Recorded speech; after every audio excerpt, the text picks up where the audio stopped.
Moving in synergy, this electricity. The power of the pioneers, tearing through history. This is our destiny. We are the power, we are the change. We are the pioneers of paradise and fame. We push you louder like hurricanes. We are the pioneers. We are the pioneers.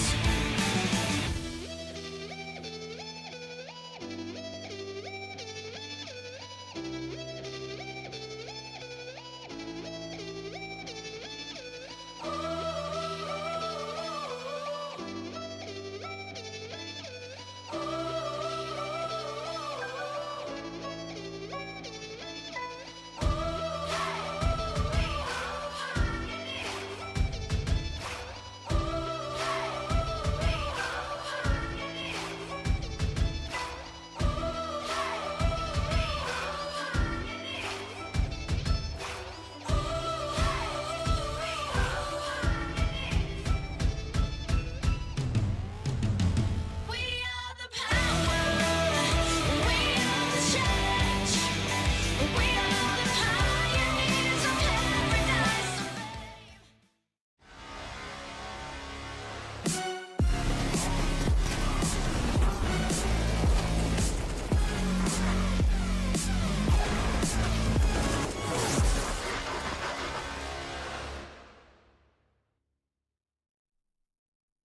Hello, everybody. Welcome back to the ECL Asia playoffs. We are here to bring you the action all throughout the week. Tuesday through until Sunday, every single day of this week, there is going to be a game going on. So plenty of Counter-Strike action. The major may well have just wrapped, but the CS never stops. Of course, there is always something going on. It is myself, Scriv, and Neokai to bring you all of that all week long. Looking forward to getting into this one, of course. As I say, we've got the one BO3 to kick things off, and for today we've got Chaoran Gaming up against the Mongolz. Yeah, this one should be good, of course. You know, for the Mongolz, they are the premium side. I mean, we kind of all come to the agreement here. There is all the kind of competition. Envision, Rare Atom have both been putting up decent performances, but the Mongolz are the best. We've seen it, and not only do they prove it domestically, they've been proving it internationally. So when you come in towards the playoffs, they're one of the sides that are looking towards to go deep. And it does make us kind of beg the question of, are we going to see the likes of CR be able to pull some sort of an upset? Thankfully, there is a sort of a double Elium sort of system, as we can see here with the brackets. But we've got some pretty banging games over the next few days. Envision Wings Up should be a really good one. Clutch Gaming, New Happy, CR Gaming, the Mongolz, and Rare Atom NKT. So I'm looking forward to Scriv, has to be said. Like we mentioned, it's a double Elim system, so it's not game over if you lose instantly here today. Yeah, a lot of fun to come our way over the next week or so. Really intriguing games as well, like you say. I'm looking forward to getting into things. Let's have a little zoom in on our matchup itself, though. Of course, CR Gaming, Chaoran Gaming, CRG, you know, many different names for these guys, apparently. These indeed are the rosters. Really scary stuff on that Mongol side of things, of course, as they have recently made a change, but, you know, looking a bit shaky at the major. Maybe expected a bit more out of them. Didn't go 0-3, though. That's the big thing, of course. Ruined a lot of people's pick'ems, is the classic. You never, ever put an Asian team on the 0-3 guys. Remember that one. So, yeah, they certainly, I think, indeed have been turning a few heads for quite a while. They've managed to break into the top 30, top 20 for a little bit there as well.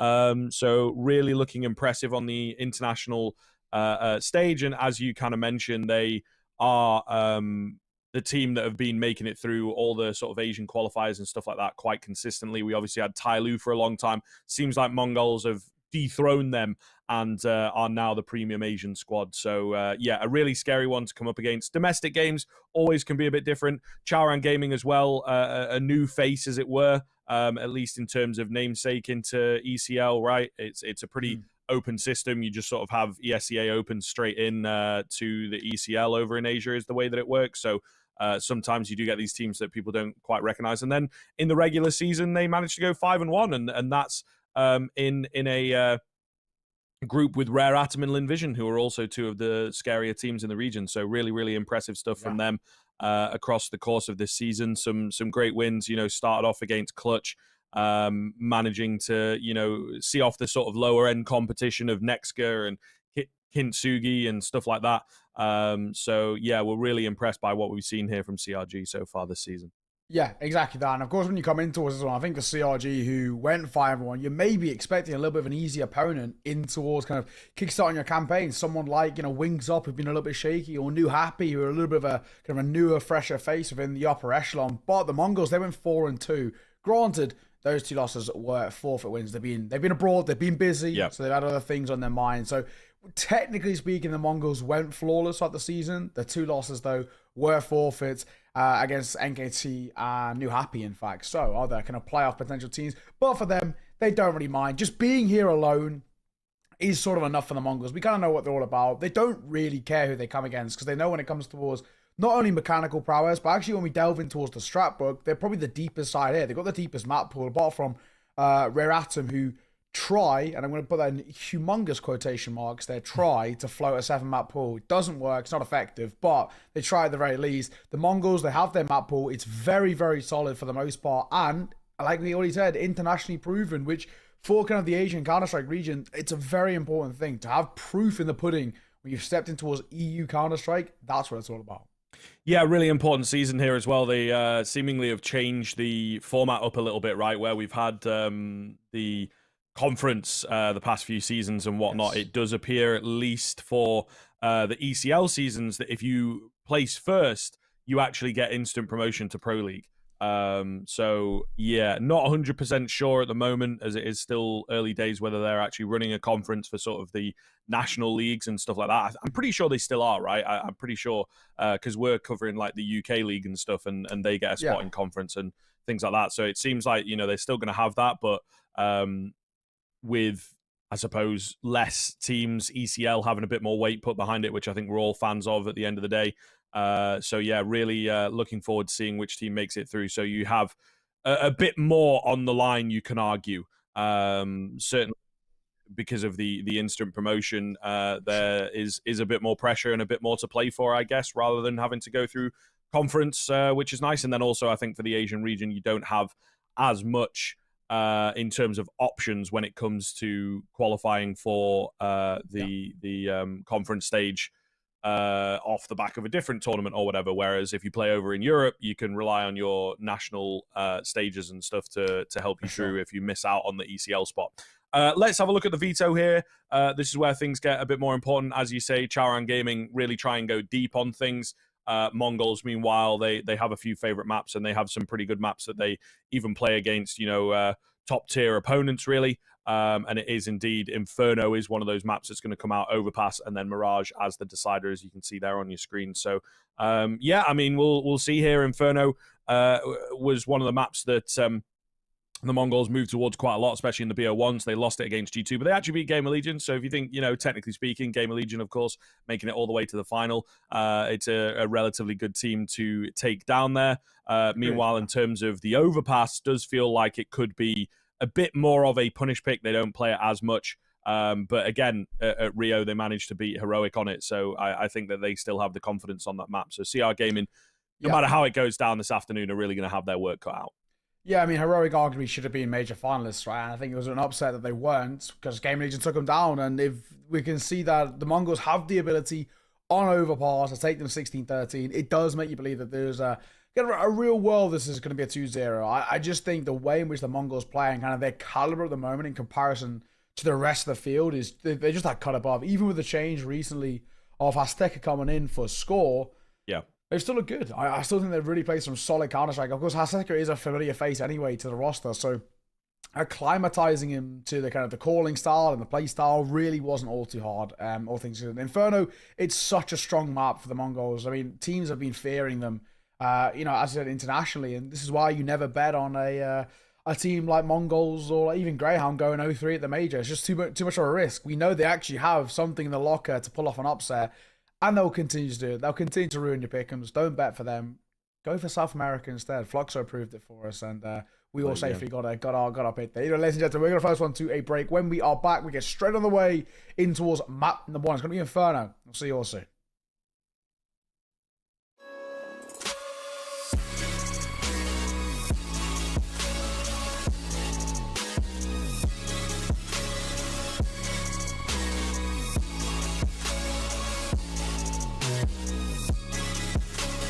You love it, you wear it. What's your style? Get your merch at shop.eslgaming.com.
won't speak for a couple of weeks. I'll be in his place till he calls and says he's sorry. This situation's on repeat, just like a scratch on a CD. It just gets deeper when you hit rewind.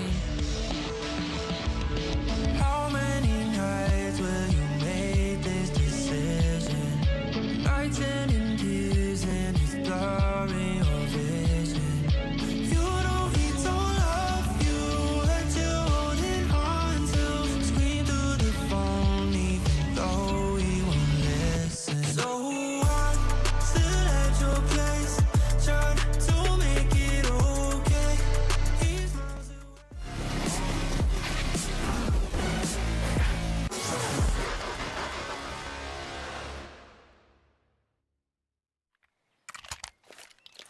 Yo, yo, yo, welcome in everybody.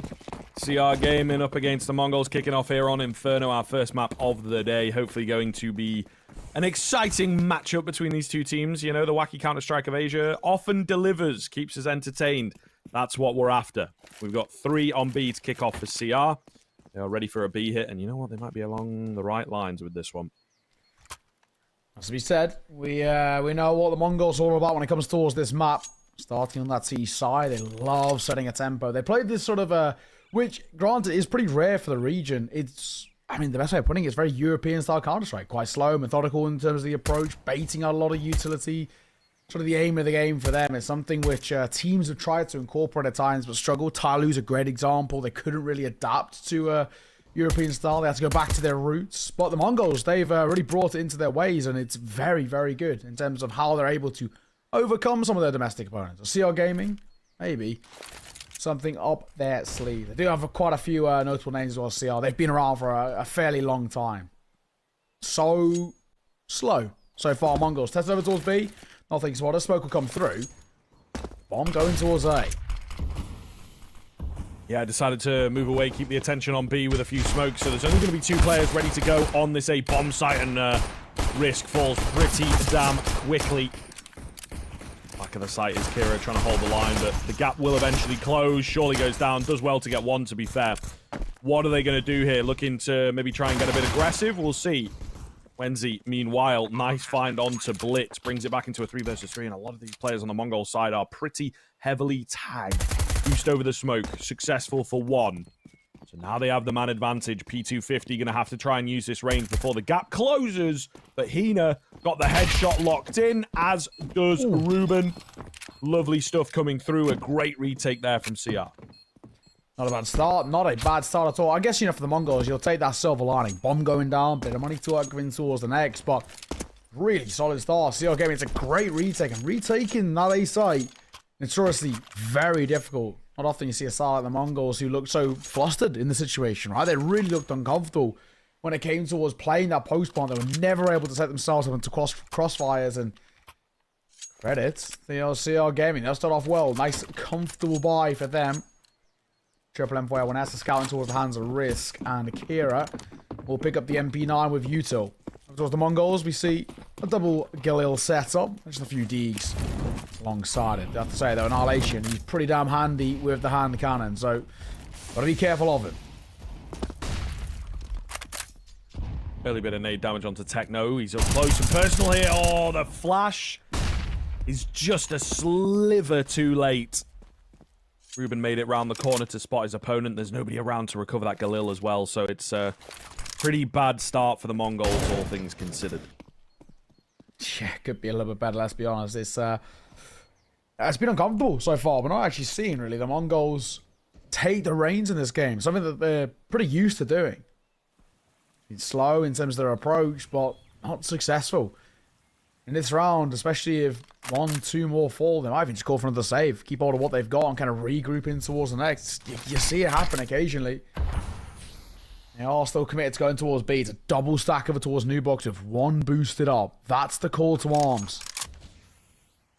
Time starting to tick and a smoke dropped in front of them as well. That's just going to make their life horrible. They have to wait out the smoke. It's not going to leave a lot of time here to that side. Fair bit of utility to roll over, though. The new box molly, the second orange molly as well, really going to force him into an awkward spot. Ruben is just melting. He's going to go down, left up blind. Bahina from new box will capitalize by the fact that maybe they thought it was safe, thanks to the boost, of course. Raiders there from Blitz. Still a man advantage. Ooh, Annihilation as the smoke dissipates, catches the frag onto Kira. Very big deal indeed.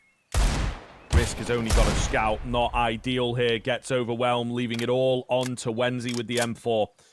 Got a kit available, but getting through 2 here is going to be a real challenge. They're set up in some very good post plants and Annihilation. There it is. Hand cannon sings out loud for his 3rd of the round. Not bad. We sung it. We said that it's a possibility. And exactly what happens. Nice shot. Nice response as well coming through. The Mongols now into a position of a little bit of favour, right? We're starting to see them build up that repertoire. I mean, maybe a little bit of a slow start. We've all been there. Mongols, they're alive and kicking now. Of course, a pretty comfortable buy heading in towards the next as expected. But for CR Gaming is unfortunate. No cash left in those back pockets. So just pistols for them to work with round number 3. Safe to say this one's going to be less than adequate. It's going to be a tough round to try and convert in their favour.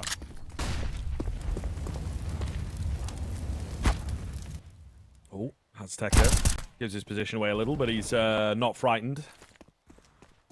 Still takes the fight, still wins it.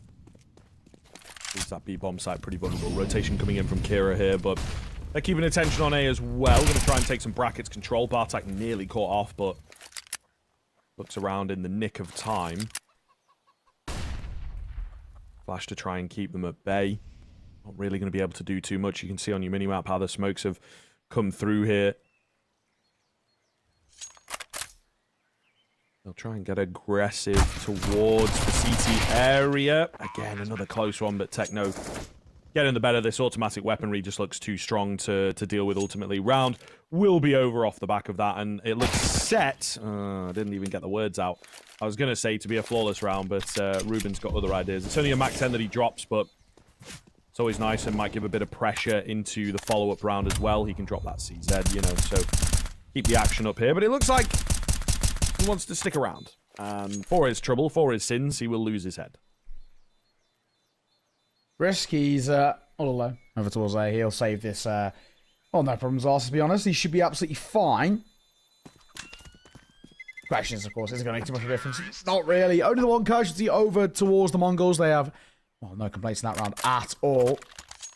There's a second being picked up. It's going to be the second part as well of an all eco over towards CR Gaming. So once again, no investment to come through. They just, well, simply cannot afford it. Absolutely nothing to work with in terms of the funds. They have to try and stick around that 2k mark. There's no real point force buying in here. So the Mongols should, pretty kind of uncontested, pick up a 3rd here. No problems asked.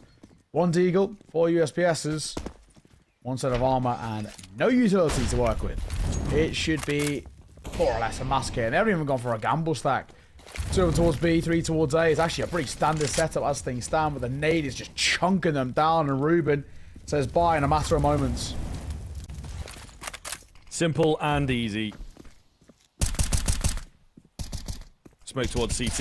It's been pretty run-of-the-mill stuff here from the Mongols so far. They will once again attack in towards this B-bomb site, which, you know, just looks to be the move. And I think we might get a somewhat anticlimactic one to finish off here. They're going to stack that A side of things and I guess hope that a lurker comes their way or something along those lines. But obviously no action is going the way of the CT side right now. Will be a little fight towards middle. Bartak feeling his head. The Deagle in particular does worry you ever so slightly. He's left pretty low. Calls on some cavalry to help him out. And indeed, Annihilation will do just that. Smoke goes down. It stops those fights from coming in. So again, Mongolz trying to find yet another near flawless round on this one, which I think they should be able to do. Nice and easy. So simple stuff so far. As we talk about an awful lot, though, the buy not going to be perfect from CR Gaming. You know, you get reset on that force buy. Sure. It really is a disastrous spot that you find yourself in, especially on that CT side, man. So a real challenge, I think, for the CTs to get back into this game. Mongolz very, very quickly picking up momentum. Yeah, it sounds good. I think right now we're seeing the Mongolz just kind of going through the strides. I don't think, apart from, of course, the pistol, that post bomb was a little shaky, but for the most part, it's just been pretty easy. Plain sailing. We're not really seeing the Mongolz do anything kind of too audacious or too kind of special. Right now, it's just pretty standard, simple Counter-Strike and CR Gaming with the less than economy they've had to work with. We haven't really been able to have a conversation. Now we can, though. Into round number 5. 4 buys out both ways. M4A1S is on display for the CT side. They have to convert it, but an open play for Annihilation. He was good with the hand cannon. Now he's got the full one. He has to make that one sing. Flashes over towards Banana. A lot of Utah coming through as well. Azteca, for the most part, actually going to respect it. Nade will come through, and there's a little bit of tick damage. Nothing too special. Spotted on the corner. We'll find the first. And the double as well. It's just comfortable. Easy double entries coming through. That's the B site open.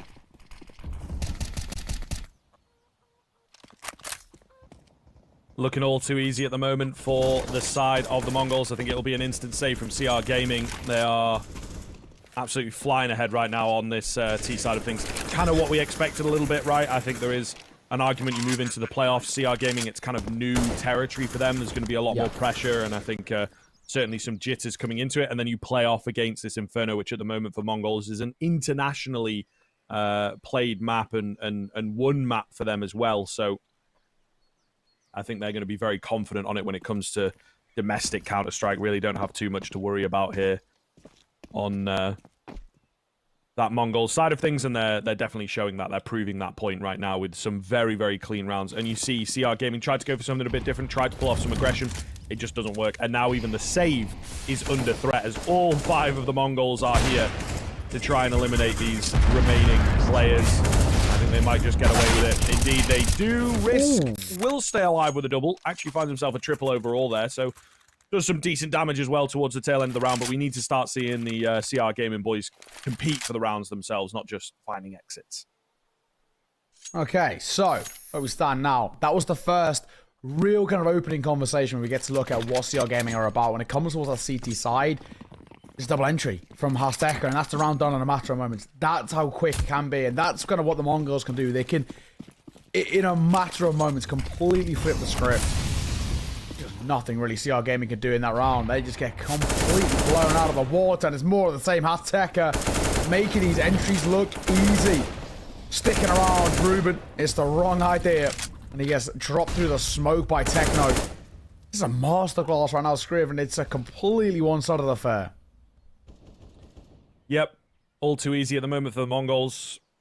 Not even making them sweat, bro, is kind of the issue, right? Yes, you're on the half buy, but since winning the force buy, we've had 5 very quick rounds and very decisive rounds from the Mongolz. You can kind of see that with some of the richer players. Annihilation, Techno, really starting to build up the cash. What a find from Techno as well as he entries in towards B here. Just Kira on the site, can't do anything. Day out from Techno, and yeah, this is kind of perfect Counter-Strike that the Mongolz are playing right now. Not a foot wrong. Not a foot wrong at all. One will go down, and of course for Wednesday, and you've kind of got 2 ideas, right? You can maybe even poke around, see if you could play for exits, or you can lurk and see if you can do the same. He actually is in and around an AK-47 in the hands of Bartek, but he just got the wrong way. Bartek was waiting for him. He was sneaking past them. Ships in the night. They didn't know each other were there. And they will fall away. Dun's being dropped out of the map as well. Smartly played. Just making sure that CR Gaming have nothing to work with. Making sure that they don't have any sort of chance of building up an economy. He's poking around over towards ramp. He might be dropped in due time as well. Back turn. Hello. Techno. I don't think he spotted him. This could get a little bit dicey on the way out. He'll get one. And he's traded immediately straight after. So a consolation kill. We'll give him that. But it won't be anything too special.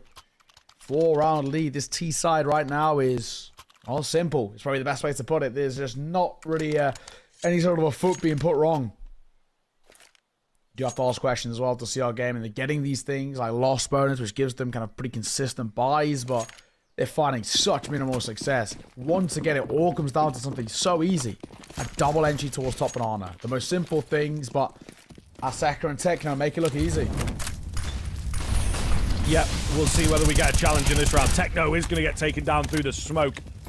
They go for a highly aggressive play on the CR Gaming side.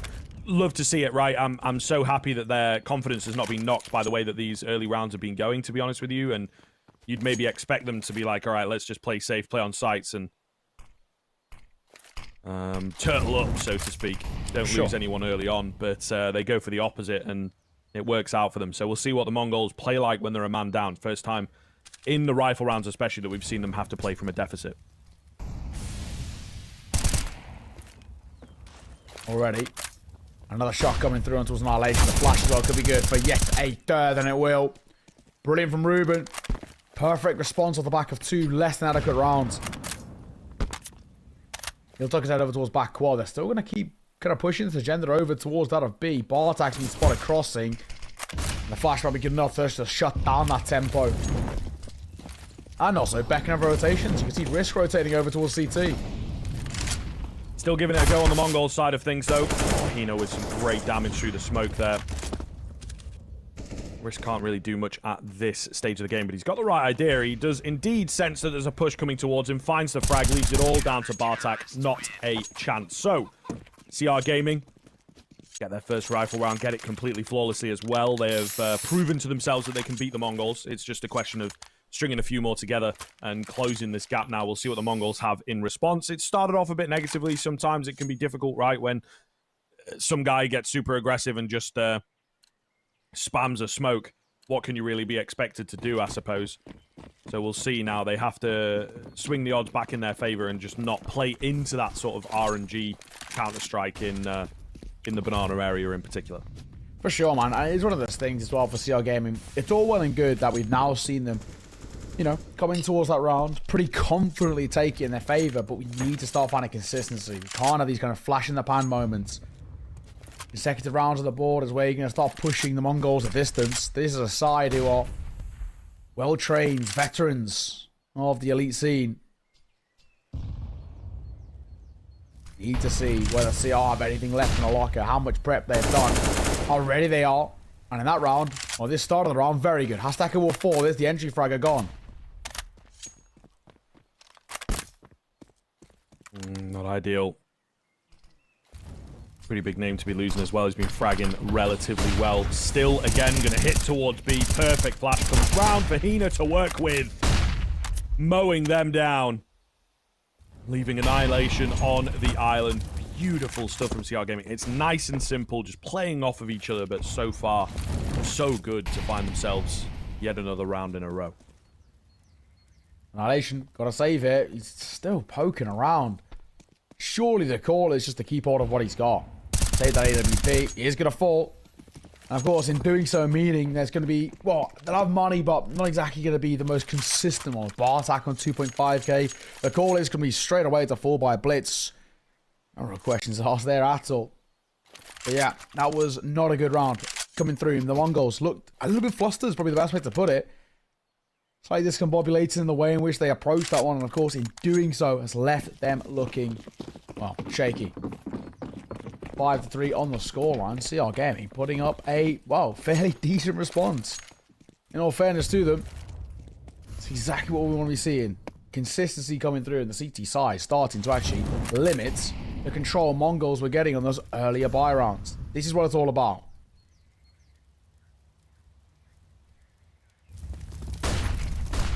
Moving in fast. Still not afraid of the B hits, apparently. And this time around, CR Gaming are a little flustered. Going to get a late boost in, though. Results in a double. Absolutely massive stuff. They will get the bomb down on that Mongol side of things. Cost them nearly everything, though. Bartek just survives on 1 HP to get that bomb planted. Still going to be a difficult retake here. Stacked on top of each other. A couple AKs to work with. Have to play it perfectly on the CR Gaming side of things. A lot of utility left to use. Smoke towards Banana. That puts Blitz out of action. Flashes coming round. Bartak on high. It's actually Blitz that gets aggressive through the smoke. Love that. Ruben's going to take out Bartak, but the spin around comes in from Annihilation to indeed annihilate any chance of a retake from CR Gaming. That's a crazy, crazy 180 as well. Those last 2 kills coming through from Annihilation. Chris, he's running out of ammo. That alone is, oh, special. Special to say the least. What a round. The Mongols, they were in desperate need of just someone to make a difference. Finally, they get given it. Wasn't doing so. Now, this game once again starting to have a pretty decent little room for the Mongols to not feel all too stressed just yet. Ruben pushing down aggressive in towards mid. He poked head into a second. He would have got a freebie. We'll find Blitz for free though. Spot a second. And Ruben, that's Chris. Bartek the 4. Lovely double. Big nade onto Haztecker as well. Starts to seal this one in. Wenzy waiting for a flash. It's perfect, as is the double spray down. Glorious once again. These rounds have really picked up pace, I have to say. CR Gaming, though, are starting to match it and indeed be ready for it. Techno to take a name. Any damage in a situation like this is always going to be good. Just drop some rifles. Still do have the lead, and 6 rounds early on the T side is pretty damn good. Space for a bomb plant. He only has to find Wenzy, and then the A-bomb site looks a bit more vulnerable. Kira's on the way to bolster things here. And indeed will do so. Off angle being held, watching this balcony area, so not going to be easy for Techno to make his way out. As soon as he reveals himself, he should go down, and there it is. So, now within 2, CR Gaming. Decent little run here and keeping it competitive. They just lost a round against a half buy, you know, but not shaken by it. Yeah, I'm going to say, it's actually, so far, more competitive than a lot of people initially on the surface would have said. I mean, this is looking, actually, like a competitive game. The Mongols, I think they maybe came into towards this one a little bit overconfident, a little bit too of the kind of the mindset, the expectation that they should just walk over their opponent. They've not really been doing anything too kind of, you know, special and different. We know what they're like when it comes towards international Counter-Strike. Not seeing this standardness that has been the kind of the case on the Mongols, where they're very aggressive, but their control of games is brilliant. The way in which they set tempo and pace makes them such a scary side to play against, because they always got you on your toes. Right now, it's been pretty meta kind of stuff. Simple, nothing too special, and unfortunately, it's not been too much. I think the CR Gamers get back into this. Eno will spray through the smoke, gets one. Ruben for a double, make that a triple. He's going to trade it out with a Glock, but it's nothing more than a little consolation kill. Just a Glock, so not expecting anything. CR Gaming, go within 1.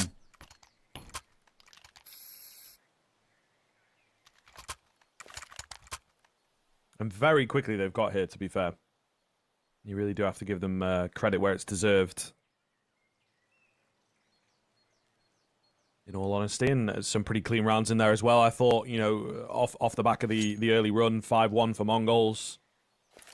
Needed maybe 1 or 2 rifle rounds, and it's like the half is theirs. There's absolutely no chance that CR get back into it. So just when you're in the pressure zone, in that key spot where it's like, here's your chance to still recover the half, gain a lead, and take control of the game, that's exactly when Chaoran come into it. So really, really impressed on the timing, really impressed on their composure, and just the fact that they kept their confidence up with some of the aggressive plays. Yeah, for sure, man. For sure. So, balls coming through. You probably expect actually call by the Mongols, but unfortunately, we don't really know too much. But you would expect, right? Just because I think they desperately needed the conversation. It had to be had. Now, though, we reset, regroup.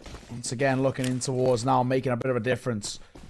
This T side has some firepower to work with, but it's not really consistent. Double AK-1 Galil, Deagle, and a MAC-10. To round it all off, it's a little bit all over the place. And that's one of those things that makes you just feel so slightly kind of uncomfortable. Around the Techno above the smoke, the flash catches him. He had the angle, and he just has to fall off it.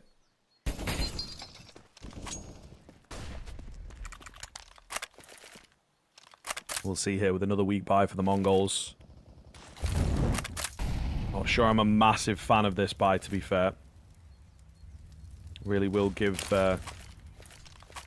Chaoran a good chance at coming back into the game after a buy like this goes south. And that is, of course, if it goes south. So Mongols putting a lot of their chips in once again, feeling fairly confident in their B hit, looking to group up pretty much all 5 players. Spartak's not that far away from the action, will join them as well. So, yep, going to go flying in. 2 towards CT, 1 boosted up. They have to be prepared for this, and I think a rotation coming round as well. If he gets in at good time, another fresh smoke to go down. I'm not sure he's here fast enough, unfortunately, so they will be able to make their way in. Player up on the boost. Has yet to activate. There he goes. Only good for one so far. Takes that one frag, drops down. Unfortunately, his teammates are not able to hold in the same sort of strength, so it is looking good for Mongolz as they take control of the B bomb site. Bomb goes down. Couple recovered weapons as well. So looking pretty healthy here. Oh, what a find from Annihilation. Bartak also chiming in. So just Hina, the only one that's found a frag in the round, is the only one that's now left hidden away behind those sandbags and looking to concede things here. Mongolz able to hold on to their lead. Look at the last of Hina. He is still lurking around. They might find him on the way out. And they will. Lovely shot. All scooped up as well. Great response from the Mongolz, especially considering that buy was haphazard. It was all over the place. They had two pistols coming through alongside a Mach 10.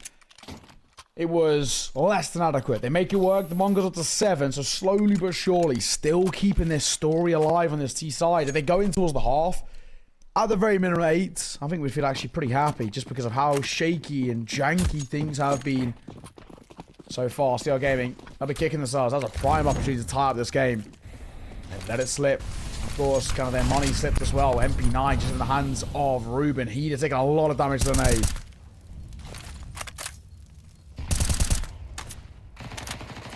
Bit of spam down through the smoke. Nothing quite landing for CR Gaming, so not going to get their early frag that they are after. Having to give up the banana control as well as the Mongolz come in to steal it away.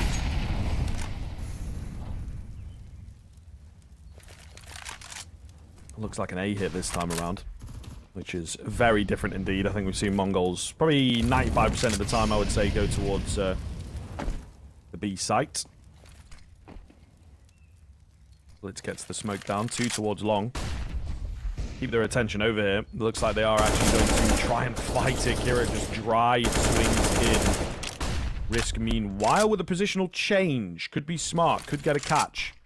They seem to have heard it though. Smoke goes down. CT control here for the T side. Blitz. Trying to be cheeky. He sort of went in the smoke, out of the smoke. It makes his life very difficult all the same.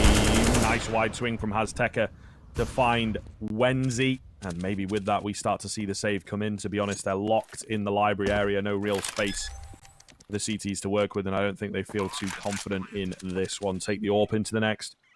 Pretty important indeed. But Mongolz looking set to take the lead in the half. And as Ruben goes down there trying to escape, it will indeed confirm the round. So, yeah, 8 rounds coming in. Mongolz, pretty confident stuff so far. Keeping control of the game. Certainly, Chaoran closing the gap, coming back into things. But it's not quite good enough at the moment. Yeah, I gotta say, it's they've had their moments, right? But generally, it does come down to consistency once again. Risk holding with the AWP. He might keep it alive in towards the next. The only thing is, around that corner is Bartek. One flash. And he get a freebie. Got up against it. So, with 2 remaining alive on either side, is going to be that 8 that we spoke about. For the Mongolz, that's a comfort point, right? That's where we can feel a little bit easier about this situation. Actually, still a world as well in which they go in to the half of a very respectable 10 rounds. CR Gaming looking a little bit shaky, and if this round goes south, it more or less confirms it.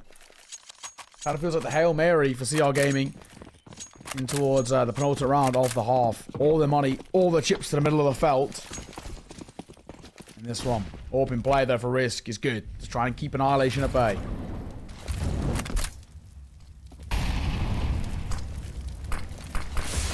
Oh, double nade on the corner. It's going to land perfectly. Ruben just stepped out into them.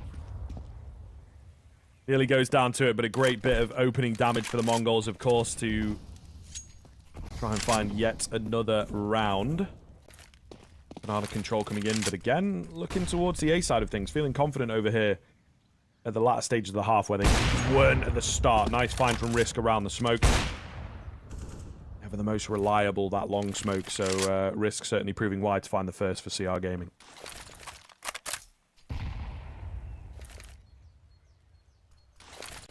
At the moment, you took coming over. Risk posted on towards long as well. Seeking for an opportunity, but not really being given anything for the time being. It's Kieran towards backside. Has to go huge. Alongside Wendy, one apiece. That's massive, looking for more, and he will just about find it, leaving Annihilation all alone. An ace clutch need, and let's be honest, asking just a tad too much.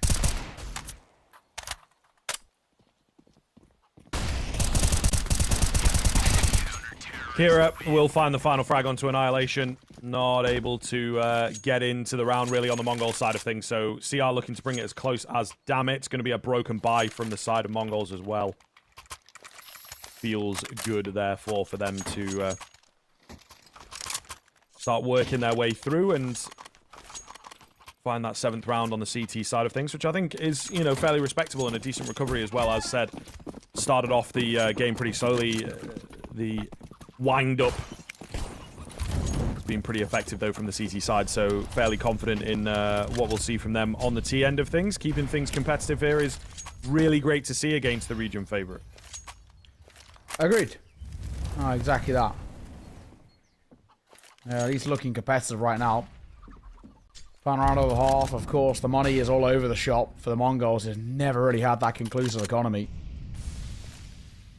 This kind of feels like a prime example of it. With 2 pistols, but then a Galil, an AK and an AWP. Utility. Still on the lower side as well, but they're going to aggress over towards the same site. Coming through Azteca. Will find Wenzy towards backside. Risking the orb comes alive, but needing more from him. And he's swinging through. It's a risky one through the smoke. And Yuto should keep him at bay. Techno, though, will manage to find the frag onto Risk. Pretty big deal, as it, I think, really makes this retake look difficult. There's a fresh Moto smoke down. Ruben trying to move in through short. Flash comes around for him to try and cross, but there's so many players that need to be blinded. It would have to be the best flash you've ever seen in your entire life. 9-6 at the turn of the half. Decent stuff from the Mongolz, but a great recovery from CR. As we've said, we will be taking a break here before we move into the second half, so stick with us.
Hello, everybody. Welcome back into the second half here. We are very ready, of course, to get into things, as it was a relatively close one, 9-6.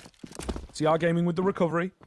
But Mongolz still keeping control of the game, moving on to their CT side. So a pretty important pistol here if CR really do want to close that gap and keep things competitive on their opponent's map pick. And Wenzy will be the first to fall. So not the best of starts. Love the aggressive move coming in from Annihilation. Risk going to get caught on a timing. 5 versus 3 straight out of the gate. Not a bad start. Not a bad start at all. Kind of leaves now with an awkward position, in fact, unless they can find a couple of kills. But Tekno answers right back on towards Ruben. And the rest of the wicked for the Mongols. A pretty solid first half, 9-6, especially off the back of it looking a bit uncomfortable at times. They clawed it back at the latter stages. And CR Gaming not starting well in towards this pistol. Unless they can pull something out of nothing. Hina will find one. Kira will answer as well. And that cracks open the A side. Now the Mongols are playing retake. Certainly a scary prospect here. Down to just 2. Not looking good at all. Oh, a great find from Tekno, though. Keep things open. Hina playing close to the smoke. They'll go flying in. He can't find the frag. He actually gets the second player. He knows what's up. And now going for a weird reposition. I think Blitz is going to be totally unready for this. Hina playing things safe. Knows that he's after him. There's not a lot of time left on that bomb. Blitz failing the taps as well. It's so awkward. It's not really pretty to look at. Hina's got so much time to work with. Knows that he has to come towards him and wins out the round. What a recovery from CR Gaming in the pistol. Gotta say, that's really poorly played in the end there from the Mongols. It's a 2 versus 4. All things considered. And they're so isolated in the way they're playing. The long and the short players aren't playing together, so there's no ability to trade. Cracks up in the A side, then they're playing retake, and once again, CR Gaming can isolate those fights. The Mongols kind of become their own worst enemy there. Has to be said. Oh, well.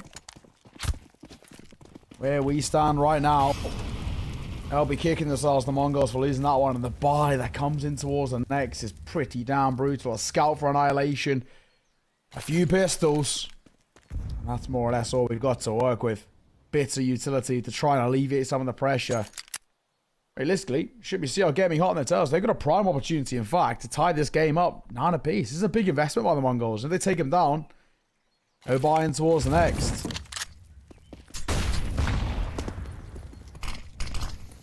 Back 10. Ooh, was going to go through. Flash is coming in, though. That's going to give them a bit more confidence. Blitz turns back into one. He was ready for the first, but not quite the second. So that's unfortunate. They are starting to bolster the defense pretty well, but and then Annihilation goes flying in with his scout. Not a chance. Looks good for the conversion here, then. Tekno is around with the 5-7. He looks to be excitable in the arch area. Wanting a fight. He's going to get one. Just a question of where it comes from first. Oh, here we go. 5-7 into a Galil. Only able to get one, though, unfortunately. So, gap closing. Should be 9-9 before we know it. So, what we've said off the back of losing that pistol, at least when it happened towards the first half, they lost the pistol, but then they won the full spy. So, not the end of the world this time. Of course, not to be. Like you mentioned, yeah, this should be them tying this game up. The buy for the Mongols, it's on the low side, just Blitz and the Deagle alongside Tekno. And one nade for Bartak. They should get absolutely blown out of the water here. It's a good opportunity as well for Wenzy and that Mac 10, who's been just a little bit quiet. I mean, Hina's been the main port of call. 21-8 Hina sits right now. Only 5 kills, but that Mac 10 could farm a lot of cash. Because there is, well, quite a lot of unarmored opponents on the other side. That should be free money in the bank. Tekno looking in. Pop shots, no success. Fourth alive, able to reset and make it a double. Oh, not like this, CR Gaming. Not like this. Finds 2 and he falls away alive. Uh-oh. This could get a little silly now. Going to get another as well on the secondary Deagle from Blitz. They're massively split on the CR Gaming side. The bomb, unsure of where to go. Techno will get taken down. That's one. A few more to get. Oh, we start to feel confident. Risk just misses the window of opportunity there to drop a player. Get the weaponry down, get the weaponry working here. Risk is gaining space on B, hoping to draw attention away, and it might work. There is only one player left on the A side of things. Ruben takes him down. It's now going to be bomb spotted. Blitz. Oh, nearly giving his life away. Keeping Risk preoccupied, I suppose, at the very least. 25 seconds to get that bomb down. And Ruben is playing a little timid, a little scared. Not sure of where to look. Bartak, meanwhile, creeping in. Surely should hear Risk coming from middle. Swings out, doesn't win the fight, leaves him on 6 HP. Ruben, though, will go down to Annihilation. There's only 8 seconds to get the bomb down. Annihilation gets up and will find the double at the end with the USP. Ridiculous scenes from the Mongols as they spend $1,400 and come away with a round win. Yeah, they that is the epitome of a full eco. They didn't have armor. I mean, that's how bad it was. The CR game, you can't be losing that round. Let's not beat around the bush. They cannot be losing that sort of round. It was 2 Deegs and 3 USPSs, 1 HE grenade. That's all the Mongols had. And they're taking down AKs and Galils with full armor and Util. That's a brutal one to lose, but it also has that double Deeg on towards balcony.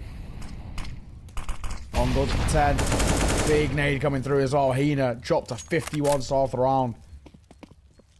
Once again, the CR Gaming side, they've answered back with a full buy. Oh, triple AK, Galil. That Deagle for Risk. Has to find something once again. That was a brutal showing previous.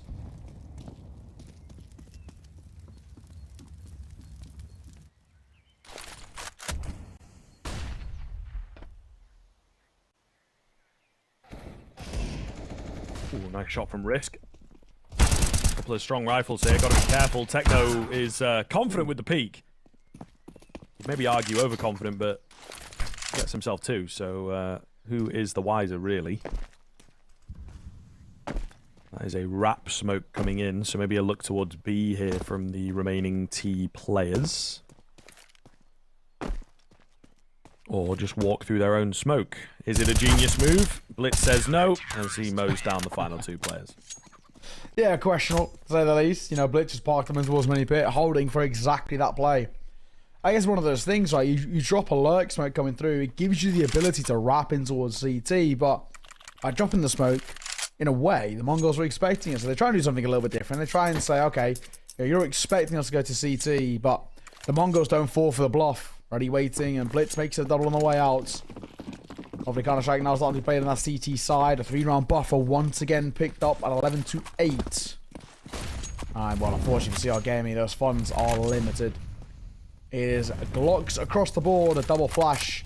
And for them, all they're looking for, just a bomb plant to be nice. Gives them some money to work in towards the next, with a deep nade coming in, that's huge.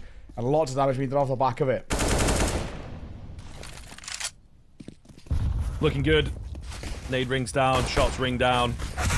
2 to get through here at the top end of Banana. Oh my goodness. Hina with the Glock.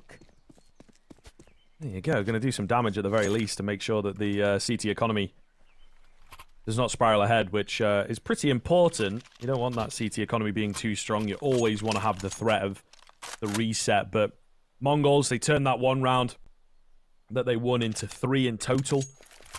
May as well have won the pistol, right? They've grown the lead in the same sort of way. So CR Gaming, I think, will be kicking themselves a little that they've allowed this to happen, and it puts a lot of pressure onto this upcoming rifle round. Deep nade, that can do damage, and will. Hina gets caught. Hina's really been a star over towards that side. Currently 23-11, but Skira the first to fall, who has remained quiet, 6-15. Flash in the corner. Hina forced away off the back of the nade as well. Starting off this round, 55 points of HP, not exactly the nicest. Expecting people up close and around the smoke. Little did they know, they've actually got top Banana for free. It's bottom Banana, which is have to be worried about. As Ruben and Hina are waiting, and they're lurking, they're sitting in the smoke, and the Orc will peek and find them. It's a wonderful 1-2 setup. As Azteca reclaims the space, and surely that's the round done. some of the levels that Mongolz are able to bring, bro, after, you know, all their experience that they've built over the past few months playing the international Counter-Strike, just looking so clean together. And I think we really saw that level of coordination come out from CR Gaming at all. Splits down mid, drops the bomb. That'll definitely confirm the round now with only 40 seconds. Wenzy to get through 5. They might not expect him from lower here. So he could pop up and catch one. Oh. Looking the wrong way. Unfortunate. 13 rounds coming in. Mongolz streaking ahead now, making the CT side look very scary indeed. Yeah, I mean, it is just pretty simple now. I just think, unfortunately, CR Gaming, they just don't seem to have anything in the locker to really push them off the site. Even getting towards that B site so far has actually been impossible. They're yet to get there. A site, a little bit of success, but that was before the full buys came into play. Mongolz looking on fire. CR Gaming, second part of the double eco for them as well into this one. So Tech 9s across the board, 1P250. All they've got to work with. Again, like we said, a bomb plant which alleviates so much of this pressure financially. Give them that buy they're so desperate to have to, you know, in some way compete. Right now, I'm not being given really anything. Once again, in theory, on paper, this should be that 14 for the Mongolz. For the most part, pretty uncontested. Maybe a couple of consolations. The Mongolz have been looking so cool, calm, collected in most of these situations. Yeah, really been impressive so far, hasn't it? I think set to continue in a certain sense, definitely in this round. But yeah, really fiery stuff from the Mongolz to just retain their lead and stay confident, keep presence in most of the rounds, particularly out towards Banana, those types of areas. I think really worrying that CR are unable to contest as much. We'll see a bit of fighting back and forth in this round, though. The Tech 9s leading the charge. Kira will get caught in between 2 Molotovs, so at the very least it is back. Careful, Annihilation. An aggressive peek, but he wins out the fight. Hina has an AK and armor, so keep your eyes on him. It's the guy we're expecting to do some real damage here. Maybe on the backside as well, as they are moving in from Banana. Catches one flash in hand. Not ready for the second player. Annihilation as well. Perfect timing. Drops the planter just before he gets the bomb down. It's all on to Hina. And he's made it doable with the 2 kills on the backside. Takes a tag, takes a leg. Annihilation going to know this. There's no time, though. There's no time. Just play safe. He can't find you. And the round will go the way of Mongolz. That is awfully close. The spam is really close as well. CR Gaming, I think, will be kicking themselves. They couldn't convert that one. Yeah, that was their best opportunity as well, especially off the entry they find. But at the very least, I guess we can kind of say the silver lining of that being that was a low buy. Now they've got money to work with. So in theory, got the firepower. They've got an understanding and idea that the B site may be a little bit weaker than they initially anticipated. They can try and make something of this. Like you mentioned, the full investment coming in and open play for Risk. AKs across the board. Wednesday will pick one up momentarily. Off the back of this tack pause. A desperately needed tack pause as well for CR Gaming.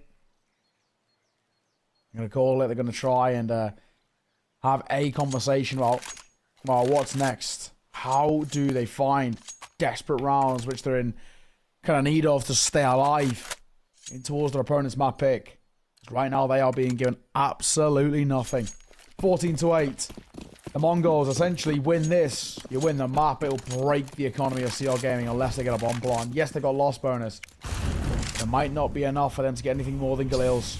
They coming through and Hina eats the bulk of a double. Down to 18 start the round before he's even seen anyone.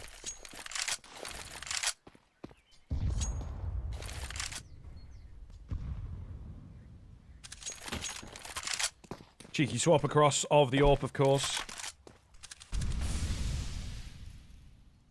How do they find a way back into this round, dude? I just really am not feeling it on the CR side of things. Another nade to continue the chip damage coming through. Hino falls. Oh, ho, ho, Ruben, though. Right place, right time, baby. Lands that spray down. Oh, it's a deep CT smoke. Could be out of the question. However, the bomb has been dropped. My guy. Overzealous from him. Will give his life away. We were back into a 3 versus 3 for a second, and he just goes a bit too far with it. These deep CT smokes are real pesky, though, real difficult to get through. Nice follow of the traces from Bartak.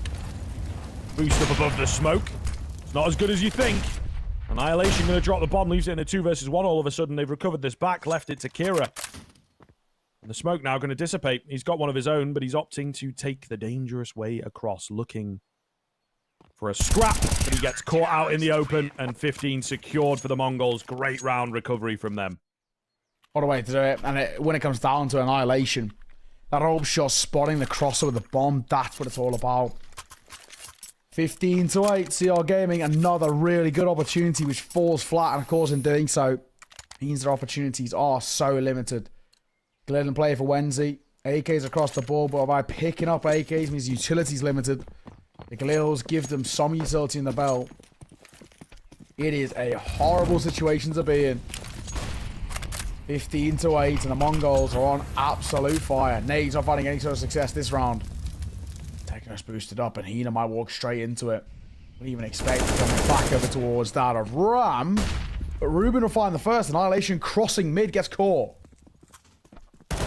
Big catch indeed. Wenzy trying to gain some space out towards short here. Azteca will bring it back for just a split second. Awkward fight for Blitz, but he manages to clean up house. And Kira not wanting to give the advantage back, not wanting to give his life away. They are very quickly hightailing it towards B, though, and our guy Azteca is ahead of the curve on this one. A little close with the spam, but not able to get it done. Meanwhile, down middle in towards Banana is what they're looking for. Kira can't stop them. Problematic now. Another man advantage for Mongols to deal with. Looking very good. They've got decent amount of utility remaining, and of course the kits to work with. Flash over the top. Get that molly into a decent spot if we can. Azteca towards dark with it. Hina going to peek out. Finds one. Oh, it's risk.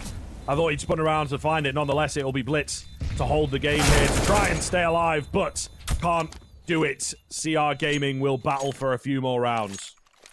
One more round, at the very least. That's a great one to be taken.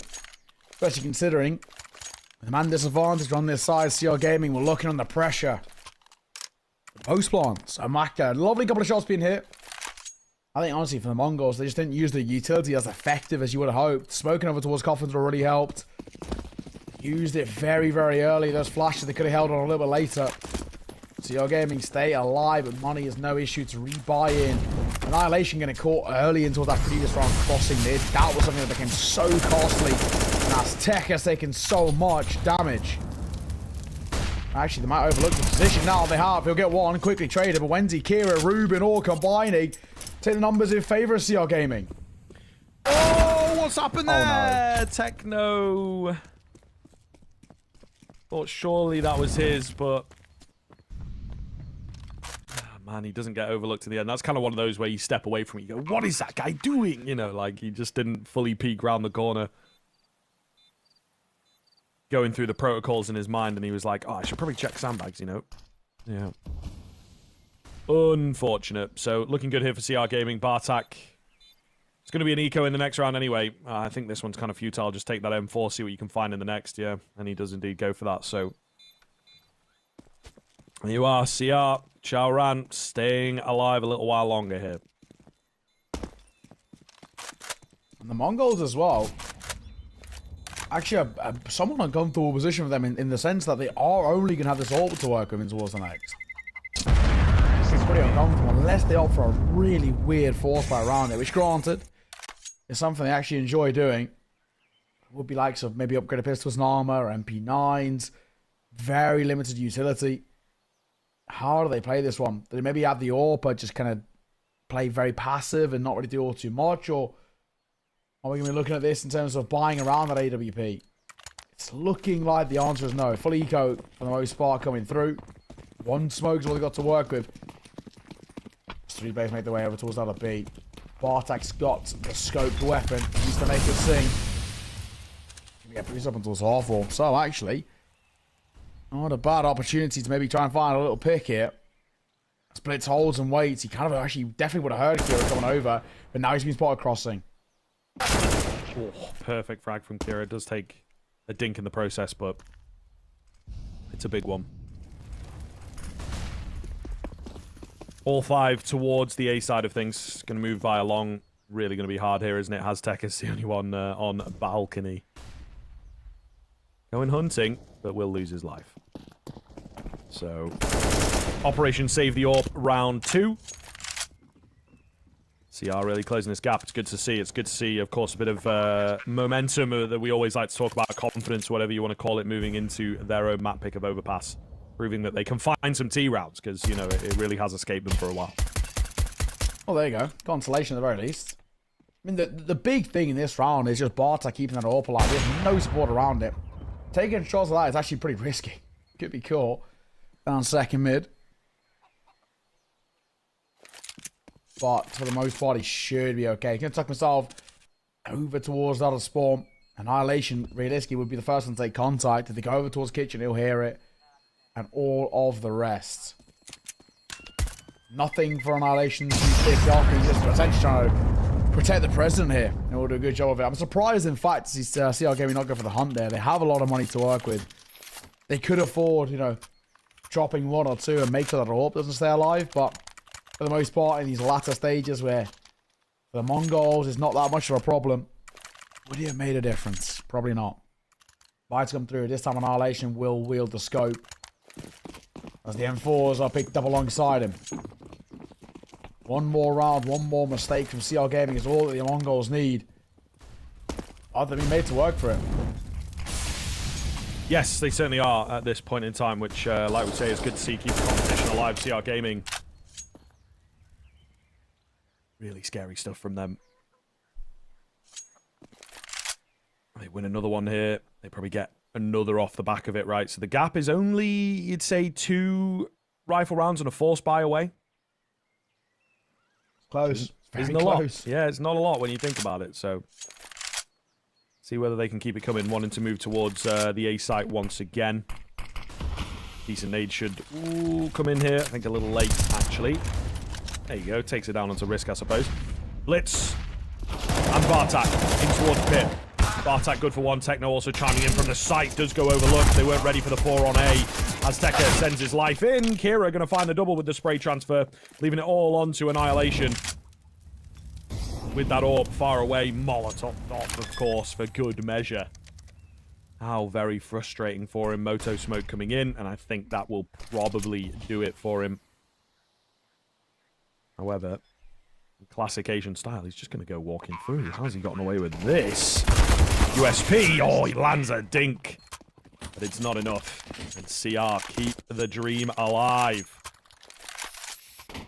So much damage dealt. But unfortunately, hundreds of kills, the age-old saying. He didn't do enough on those final 2. The USP pulled out. Maybe not get a pistol. Might have been his saving grace. They're all left bots and maybes. And they stay alive. CR Gaming. They're absolutely making the Mongolz work for this one. Question being, of course, can they take it to the big letters? To OT? We hold, we wait. Once again, standard util coming through. That has been kind of the scenario, the talking point that for the Mongolz on the CT side. The util usage was unbelievable to start off their triumphant run. I mean, Hina, again, taking the bulk of the damage. Has been the entry fragger down towards B. Been very costly to their armor. Augur's very quiet. Of course, on the Mongolz with this lower buy, just the pistols, they're not really taking too much aggressive map control.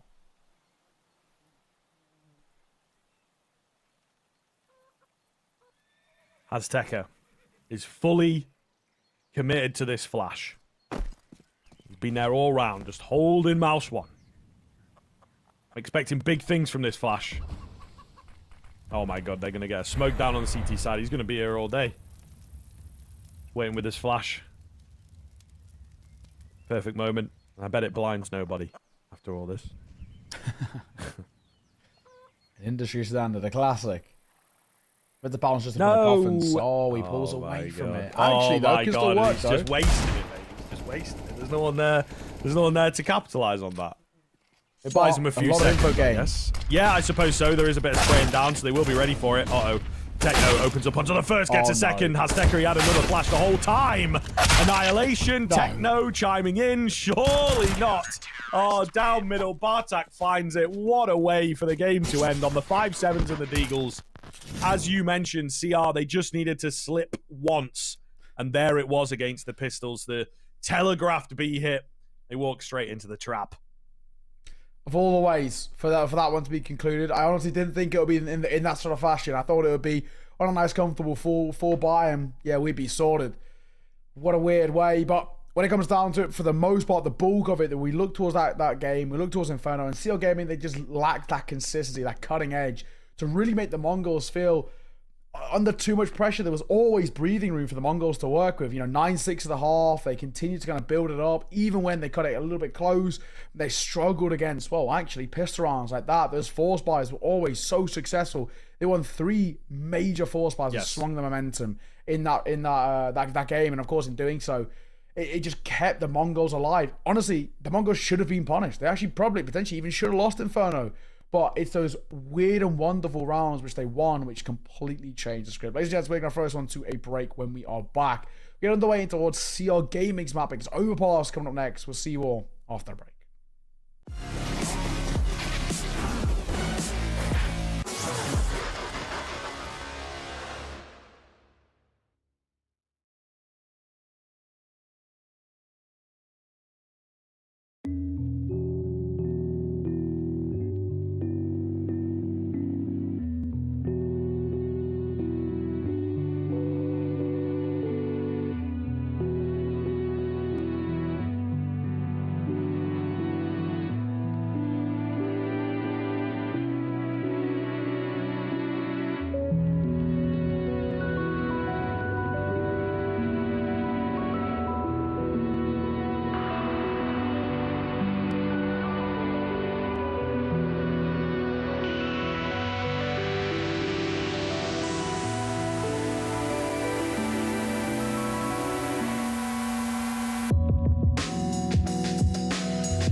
There's fire in the atmosphere, moving in synergy. This electricity,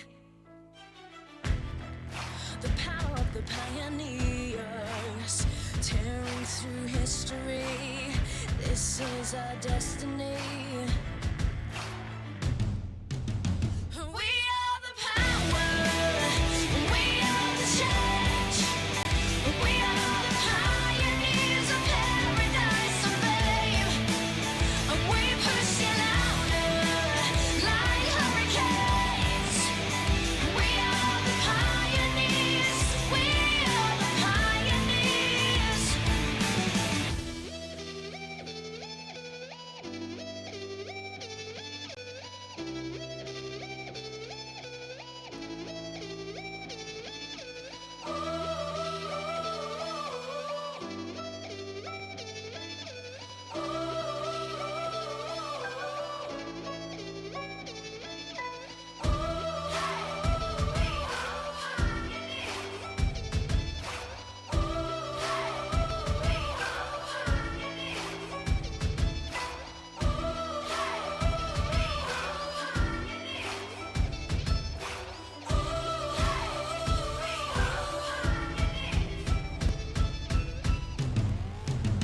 We are the power.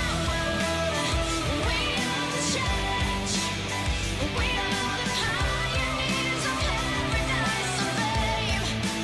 And we push you louder like hurricanes. We are the pioneers. We are the pioneers. We are the power.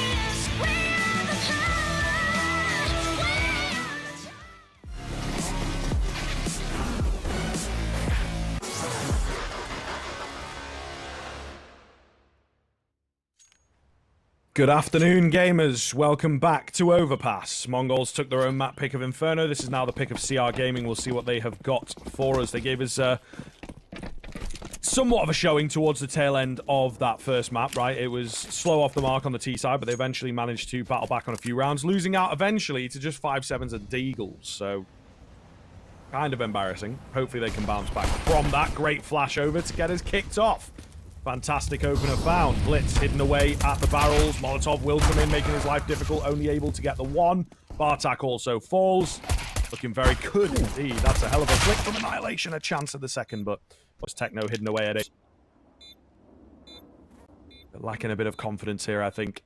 They have got him locked in. Surely no way he gets through a setup like this. Not even going to check his corners. And Kira gets an easy one. So, CR Gaming, for all their sins, they do have some pretty decent pistols in the locker. I gotta say as well, I mean, right now, the Mongols, their pistols have been pretty poor. They've got 1 out of the 3 now, and for the most part, they've just been pretty lackluster. Even though they won was kind of shaky, to say the least. That's another prime example. The idea that they've got doesn't seem to work when it comes towards pistols. They're much better on the force buys, but then again, force buys on the CT side don't normally amount to all that much. B9, Scout, and a few pistols to work with. On the surface doesn't sound too good, but granted, they did win the previous map with this sort of buy, so we'll see. Can't really ever count the Mongols out. Ruben, Galil, looking like he must be the first to test the waters over towards B. We'll just take a little bit of a step back. Ooh, nice find from Ruben to kick us off. We'll take a tag. And the boys are after him. Ready, set, go. Ooh, they're gambling on A. It would be the incorrect call, and Techno actually decides to stick around, which is the move here, particularly because he's got this Galil, right? Pretty deadly weapon. Bartak smokes off Monster. Got another smoke to work with as well. Will be spotted. Gonna opt to go through the smoke. Down goes one, and Kira holds mouse one for another. Fantastic stuff, seeing the round off. Wenzi wins the SMG battle, leaving it all onto Annihilation with the Scouts. Nice find. Onto the first. Couple of them that are low here. They do have to give him the respect. They will do so indeed. Plant coming through from Kira eventually as he finds the spot. What does Annihilation do now? I mean, another smoke goes down to just keep him at bay. He's going to opt to save this Scout into the following round. So, CR Gaming get it done. Let's Stringing the conversion this time around. Last time they did not fend off the force buy, so they'll be pretty happy with that, and a keen start here on Overpass. That's it. So, Scouts is alive. It is, like we always like to say, a little bit of a silver lining. It's not really going to amount to anything in towards the next, though, because unfortunately, Mongolz, that was a big investment from them, with no success means no funds. So you're getting really good starting towards Overpass. Overpass T-side as well. At the moment, hardest T-side in the game. We've seen off the back of the Major, the Legend, and the RMR that Overpass is now sort of taking the throne at the moment as the most CT-sided map in the pool. With Nuke not too far in behind. The question, of course, being, will we see anything coming forth from off the back of what was a good start, right? I think just getting these early rounds on this T side is so important for CR Gaming because we know, generally speaking, this map runs extremely CT-sided. The Mongolz, we have this expectation that at some point they're going to find that form when the full buys are out. So CR Gaming might be into a little bit of a tougher time. He's boosted up, falls off the angle, he tucks his head just as the swing comes through. Techno could have got a freebie. We'll get one. Quick turn towards Ruben. Back 10. Oh, the flash a little dodgy, but there's no one around the corner. So saved from embarrassment for a second. Hazteka going to find a dink. In comes the frag from Hazteka. Nade sees him off, though. But once again, it looks like they might just be able to fend this one away. They're going to grab the bomb. They're going to get out of there and try and go towards A instead.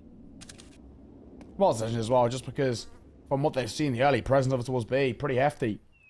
Techno going to reclaim some of the space, see if he can pick up anything. A lot for the Mac 10 up close, but actually the Deagle might be better off with his low HP. Headshots are kind of needed. Can't take a tag now, especially not to that AK. They are sticking around Monster. Techno's got the right idea, just keeping his presence over towards his lower site. Actually, they're out. They might not clear him. If he took his head over towards sandbags, he actually could maybe deny the plant. Denying the round, though, would require a masterclass. Yeah, I don't know whether it's really going to happen. I'd be surprised if Techno finds one from here. Oh, what a shot from Annihilation. One plant has been stopped for the time being as well.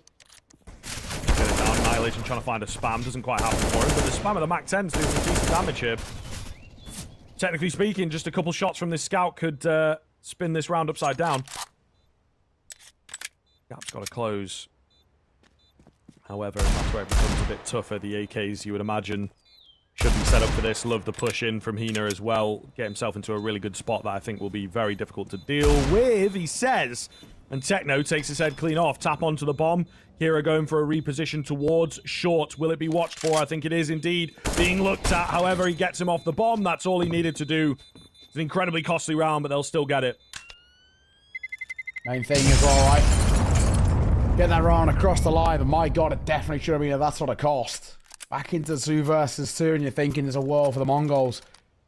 Scout, a lovely shot. The player swings out Monster. Everything's falling into place. It's just unfortunate, in fact, that a Mac 10 from sandbags can't deny the bomb going down. Techno didn't have the lineup needed. But granted, that was a very minimal buy. This is the one that matters. Full buy going out for both sides. Big investments, big swing round, and a bad molly from CR Gaming to kickstart things here. Actually throwing that one in towards spawn. I should come through. Nade followed suit as well. All the damage avoided.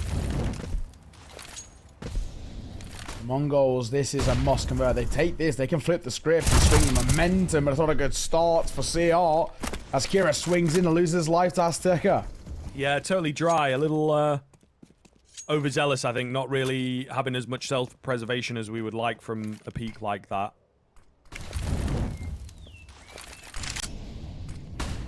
Bit difficult when you're already ahead, you know. You maybe feel a bit more confident going into the 50-50s.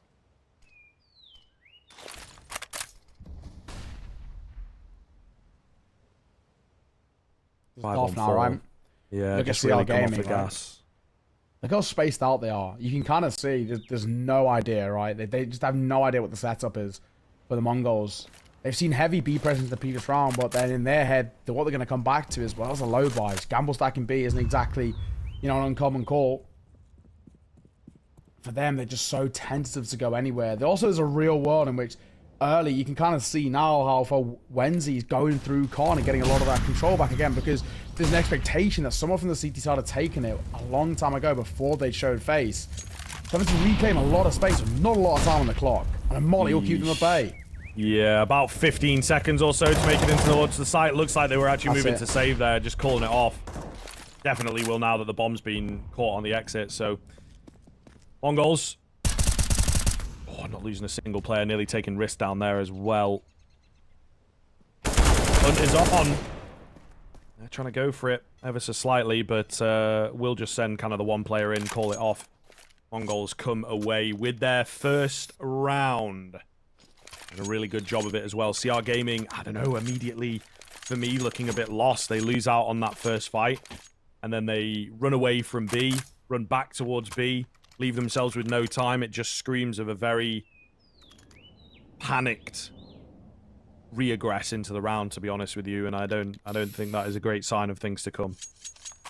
Yeah, I gotta say as well, the way in which that round was kind of played out by CR was super rough. I mean, they lost it. They had one idea, right? You can kind of see there was like definitely a call made from spawn. This is what we're gonna do. And the second it falls flat, they've lost all that control. They were so reliant on getting that short water control. Azteca finds an easy kill because, like you mentioned, they were swinging in dry, so the short player was never under any sort of pressure. And of course, his left eye peak is also always going to favor Azteca. So he gets that kill, and they don't have any control over towards the B site, so they pause. And then they pause for too long, meaning that there was so many opportunities for the Mongolz to gain map control everywhere, flank them, getting towards connectors, getting behind from the likes of Playground and Party. And they were essentially getting all the information from the get-go, a full reset, but with sub 30 seconds to work with. It was really dire. Early spam sees off the first. A lot of presence out towards that short area for the CR Gaming side. Boost comes in. Wenzy looked like he was just reacting, but not fast enough for it. So, clean find and a really big deal to drop one of those rifles in this round as well.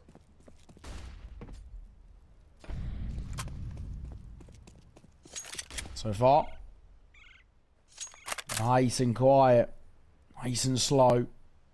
Nothing being given up for the time being. The Mongolz know with the numbers advantage, they don't need to do anything. Ruben's only got a P250, so he's not really any sort of pressure. Until he picks with the AK, then he maybe is a little bit more dangerous. Double stack for them through Con. The bombs are looking like with the head to B, and they get dinged. That's brilliant from Blitz.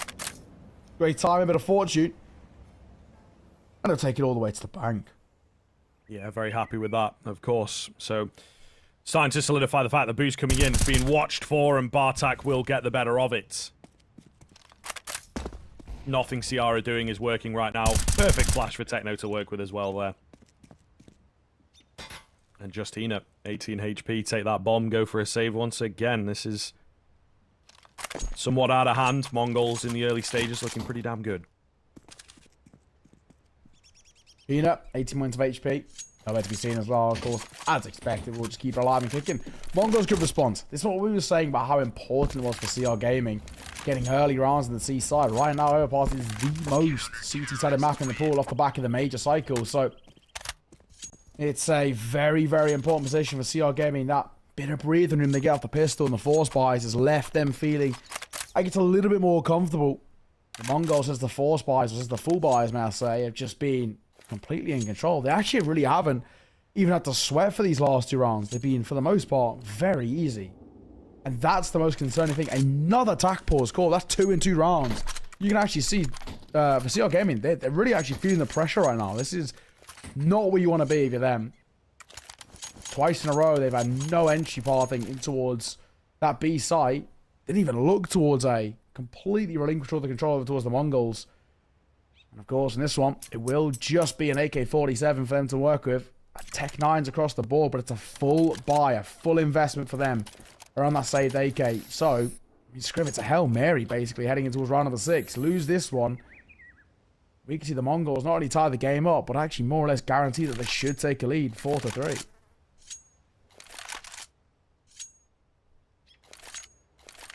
Yeah, I don't know, definitely not playing the economy game cleanly on the CR side of things. I suppose that's what comes with a save in the early stages. That's why we always say as well, you know, for the T side, saving can be pretty dire because you get no money at the end of the round. So it really does set your economy into a very, very weird spot, and then you have to be incredibly precious with how you work around that weakened economy. Flash coming around here past Tekka. Nearly loses his life and almost on the way out. They are coming in from short here, so a little worrisome. Bartak stays close to the smoke, though. I think they saw the bomb there just before that smoke went down, so he knew that the bomb had to come and join the fight, and unfortunately, it's unable to do so. So everything's playing into the CT seconds at this point in time. A big find from Wenzy. Annihilation. Smoke goes down. Spotted. Finished. Left on has Tekka, and he's spotted as well. Okay, CR Gaming with the quick, aggressive, force buy business. Really important round, as we were saying. They actually managed to steal it. It's all in. All the chips to the middle of the field. That was such a Hail Mary. And it has to be said, what a round to win, right? That has completely, once again, kept them alive. They were looking really in trouble. It was looking like we're going to see the Mongolz chain 3, 4, potentially even 5 rounds together. And before you know it, this game becomes a massacre in this first half. Once again, now they're feeling a little bit more pretty. For the first time in a long time as well, testing over towards mid and A. It's been a constant barrage over towards that B side. They've been laying those traps into the mind of the Mongolz. The other places are underdeveloped or underwhelmed. Blitz will find the first, though, and a tag on towards Hina as well. Fantastic stuff. Oh. Get the AK out of the business here. I don't think there's really going to be anyone around to find it, but, you know, better safe than sorry, as I always say. Boost up to try and spot some information towards short. Nothing going to present itself, though. Mongolz have found that first, and they've just gone back to resting on their heels. Great angle for Annihilation. Sticking around for more. Ruben fancies his chances, and he would indeed be correct. Annihilation misses the shot. And now got to be careful as Blitz. He's kind of low, so doesn't want to give his life away as well and leave that A-bomb site completely open. So far, so quiet. Numbers favour that of the Mongolz. They're looking towards A. 30 seconds on the clock to do it as well. It is now or never. Once again, this has kind of been the storyline so consistently about CR Gaming, leaving this very late in the round. In their comments, Blitz and Tech now here to deny. Smoke's coming over, Molotov as well. But I think for the most part, it's down to Blitz towards back side. He gets flashed. Techno and Blitz both fall. That's a perfect take of 2 perfect flashes. Decent nade damage, but I feel like these boys are locked out of this site pretty heavily. Kira has pushed in. Will manage to find the first, setting up for the second as well. You can see that flank coming in from behind. Risk gets it done. Looking good from CR. Really are keeping things together despite being down pretty heftily in that round. They are able to pull things together and still looking really, really clean here. As we said, it's actually a really solid kind of T-side, yeah. This is a map which we've just seen so consistently is just notorious for teams really falling flat, unable to kind of find any sort of magic in their back pockets and any sort of success going forward. Right now, not bad. Not bad at all. As we stand, there's a 3-round buffer to work with. CR Gaming and the Mongolz, well, they don't have any money. Double MP9, a few pistols is all they've got to work with. It should be CR Gaming making a 6-2 scoreline, unless the force buy finds success once again.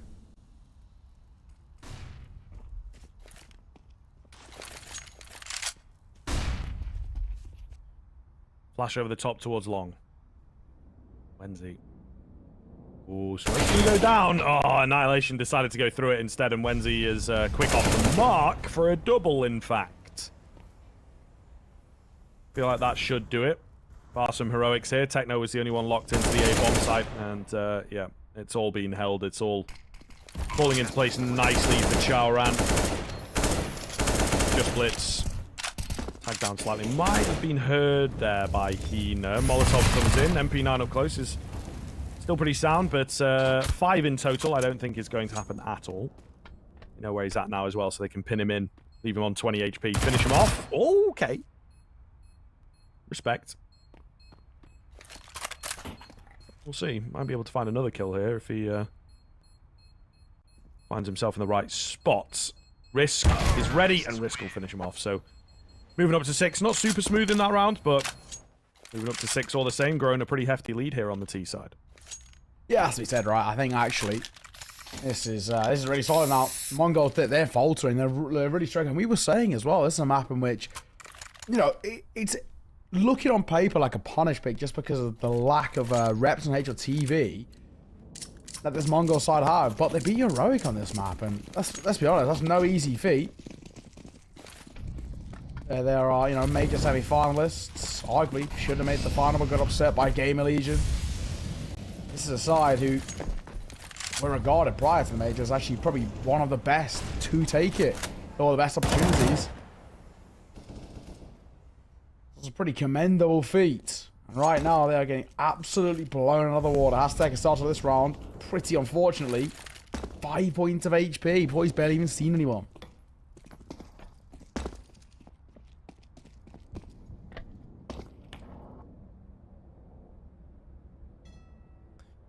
Certainly not an ideal way to kick off the round. They will back off from the mid-aggression and look to go towards B instead. Keeping Wenzy up on the top side. See what he can find. Utility over towards B. Just going to send the 1 in. Bartak can be mollied out into an awkward spot. Loses his head as well for good measure. Azteca very low from that earlier exchange. I think that's got to be the round. That's probably got to be the save move, to be honest, unless one of these players that's managed to make their way in quite quickly, to be fair, can answer back. Now looking to stick around, but the Orb now locked in on the line to find Blitz. Techno is the big man. What can he get done? Finds one. Annihilation's got a kit. And a smoke. Get it on the bomb, go for the hold, but he actually misses the mark there. That's a little awkward. Flash towards short. They're both on top of each other. Surely an impossible task here. Get the kit on the bomb, and they just peek at the same time, don't they? Annihilation. He does find one, making it look a bit doable. Kira has to play this well. Oh, and Annihilation takes him down. Massive round coming through from the Orb, and a retake that really did not look doable in the 4v3. Yeah. Oh my god, Annihilation. What a 3-piece from him. What a combo. That first shot from Heaven, catching that trade, and then all starts to fall into place. Just as we were starting to think as well that it was going to be CR Gaming running away with the T side. CR Gaming in complete control. One goes on to one back, but in the same vein, in the same conversation we had about CR Gaming and Inferno, we have to now make about the Mongolz. It's all well and good. Finding rounds here or there, but they can't find consistency. Don't really care. So, consecutive rounds on the board before we start getting happy. Teammates come through. I think spam as well. Let's get extremely close to dealing a bit of damage over towards Hina. Won't be the case though. And the buy for that T side is a little bit uncomfortable, let's call it. They do have the double AK, or the triple AK in fact, and that Galil. Oh, well, maybe that now just a double AK as Kira gets flanked out. Only a Tech 9 for Wenzy.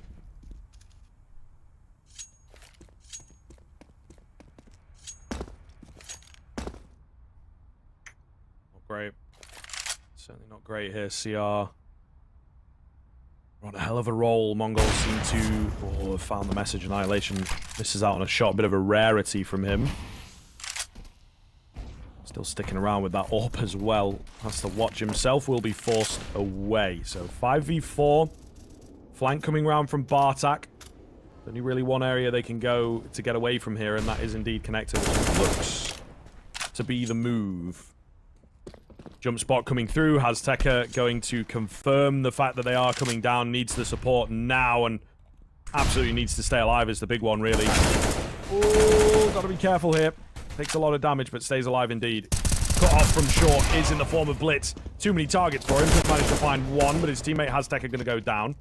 Bomb's being dropped at short, though, is the big one, and Bartak has his hands on it. 15 seconds to get that bomb back. Not going to happen.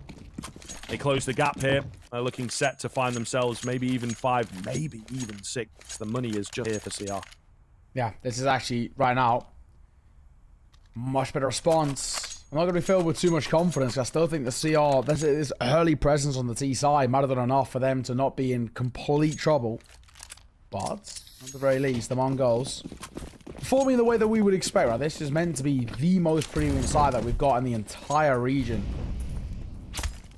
And this shaky start. Not exactly too common. Deep nade coming through, and it will do a lot of damage over towards Kira. Dropped to 33, which isn't the prime start for him.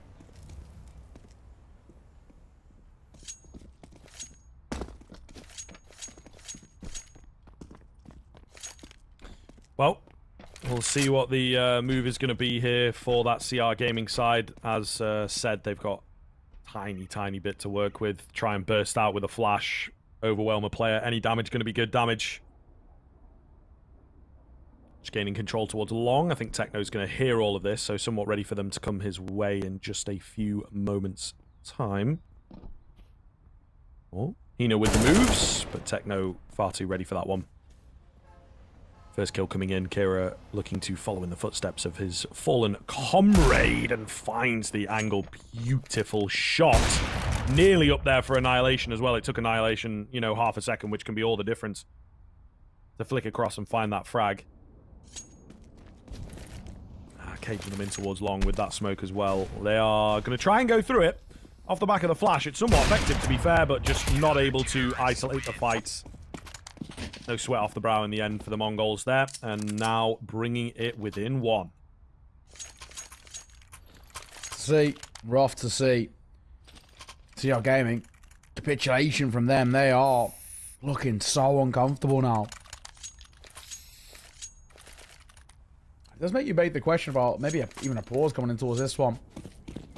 Not going to go for it. We wouldn't have minded seeing them have a little conversation. I just feel like what they're trying to approach them towards that C side is starting to look a bit discombobulated, a bit all over the place. They to come through.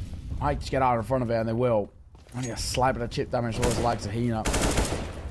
Once again, look at the top side. Oh my gosh, Kira is so lucky to still stay alive.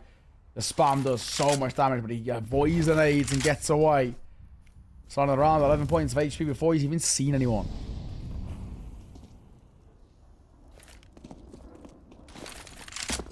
Flash out long. Annihilation rings off a shot and backs away. Minute and 10 left on the clock. CR Gaming somewhat stuck for ideas. Great flash comes round here for Techno. It's a laboured fight. He drops the bomb, importantly. Pretty big deal over there. Really going to call things off for CR. They now have to try and recover back. You know, it gets a little messy. It gets a little all over the place. They lose track of themselves and players, allowing Annihilation to creep in there and find another one. So just 3 remaining, and one of those is going to be Kira with that low HP bar. Not a clean look here for CR Gaming with only 40 seconds left as well. It feels like the world is just crushing them right now with how one-sided this one's looking. Yeah, it's a bit of a massacre. After you said, they've lost complete control. Techno finds Hina. Will be traded out by Kira. Attack holding. Delivering on the trade. Leaves it all down to one. Just Wenzy. And that bomb over towards the top site.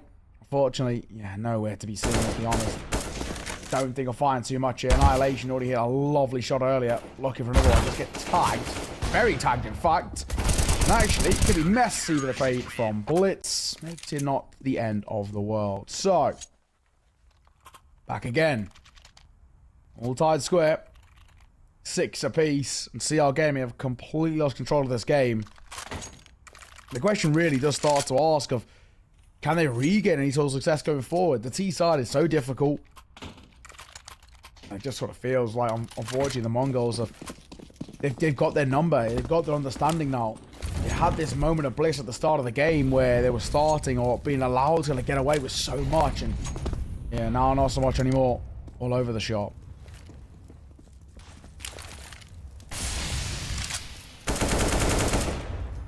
Spam of nades going down. Wenzy takes a tiny bit of damage, but it looks like we are in for a B burst here. Smoke over the top. Flash hopefully to back it up. Oh, the nade nearly does perfect damage there. Either way, they're going to have so many bodies ready to go on the CT side to just hold the line. Wow. 4 kills in an instant. Hina does well to find one in all that carnage, to be honest with you, but well held. Mongolz now taking the lead. It's falling apart, man. It really is. CR Gaming are completely out of it right now. No control, no idea. And no real part of action on these T sides. I think there's a real strong world in which you have yet again another 9-6 in favor of the Mongols if things continue. And these rounds are quick as well. I mean, at least at the start they were, you know, ticking down the clock a little bit, baiting out something like U2. I'm not seeing any of that anymore. Balls to come through, and you'd only expect it's called by CR Gaming. They desperately need a conversation because right now they are all over the place. Mongols take a lead. One more and they guarantee a lead at the turn of the half. Granted, that's expected on Seaside Overpass with the way things started when they were 6-2 down at one point.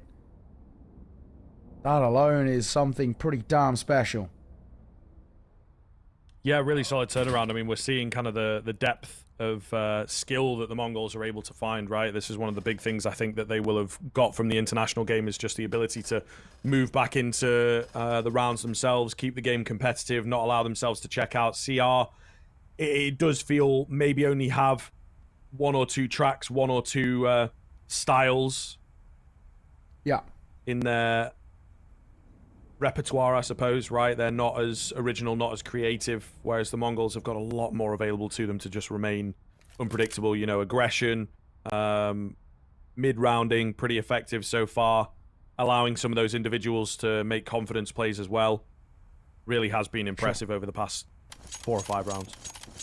Yeah, it's one of those things as well. We're looking at this now, and, you know, you really get a measure of teams and what they're like when things aren't looking good, right? When their kind of backs are against the wall, and we saw the start of this game, really wasn't looking good at all for the Mongols. And now, slowly but surely, they've you know, gone through that strap boat. They're a deep dive into it, and they found plans of action to keep this side at bay. And a lot of it is actually just coming from the Mongols taking a little bit of a back step and actually forcing overextensions out of CR Gaming. It's small, but it's pretty effective. That's working well. We have a tech pause. We've lost one. They've dropped out of the server, so hopefully we get them back in momentarily and we can get back underway as soon as. Yeah, so far, so good indeed. Wonderful, wonderful stuff. The Mongols, I don't think they at the moment need to change anything. This is exactly what we're looking for from them. Yeah, and again, as you talked about, it's a recovery mission, right? So I think they can be pretty happy if they keep the side of CR stuck on 6 rounds. I think that's pretty much perfect, right? Both teams will be pretty happy with coming away with that, but especially the Mongols because of the way that things started. So just a few more steps. Feels like it's going to start here, of course, with the rifle round, and then if they win this one, it'll be a low buy from CR into our final round of the first half. So hopefully they can keep things competitive here, and then we move on to the T side for the Mongols, which is, you know, maybe where I start to question them a bit more. Not sure how comfortable they're going to be. It's not really a map that they play a great deal of, right? So you would expect their T side to be somewhat messy, I think, in places. Yeah. Yeah, we definitely expect it to be on the rougher side, man. I'm 100%. Hopefully we can get back on the way as soon as. Some pretty decent rounds in these last few. It's been looking a lot better. A lot more conclusive. Just need to see that next edge. And yeah, when it comes through, then we'll feel a little bit more comfortable, a little bit more confident in where we stand. Hopefully we hold weight. It seems to be kind of a bit all over the place, in all fairness. Right now, people dropping in left, right, and centre. But apparently we should be live somewhat soon.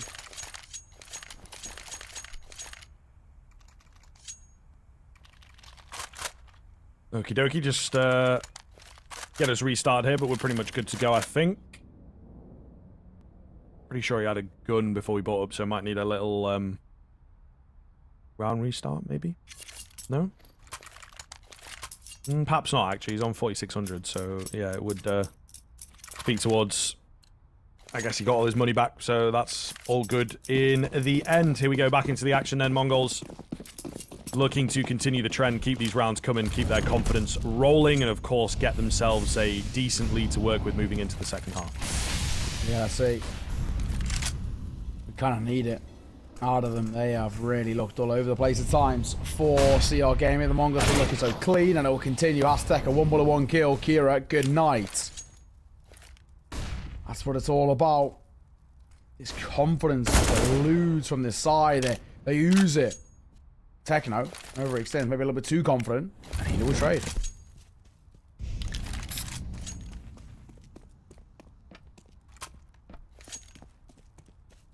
Okay, let's see. Can they find some space where they so desire it? It's going to be more out towards that A side of things by the looks of it, but quite late to get here. Still got a minute to work with. Blitz pretty close to the action. Annihilation, watching the line. Oh, but Risk has got him on the double scope. Big kill. Leaves A very vulnerable indeed. There will be a rotation up here from Azteca. So ready for Blitz. Oh my god, what is that flick across from Wenzy? Holy hell.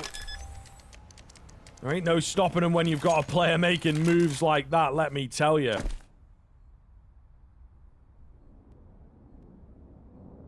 It's not bad. It really isn't. Oh, Ruben will see it off. That is such a clean round of Counter-Strike. Miraculous coming through, but Wenzy, that transfer is just unreal. It's a brutal one to lose for the Mongolz. He's at the max. They can only go in with that 1 round lead.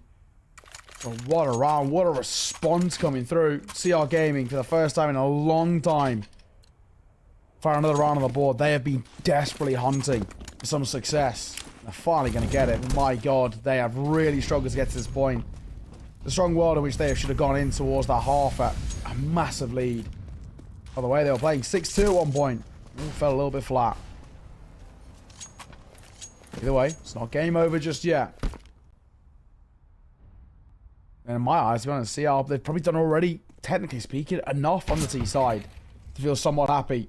Won't look good in towards starting this one. Risk will fall. Annihilation finding the opener.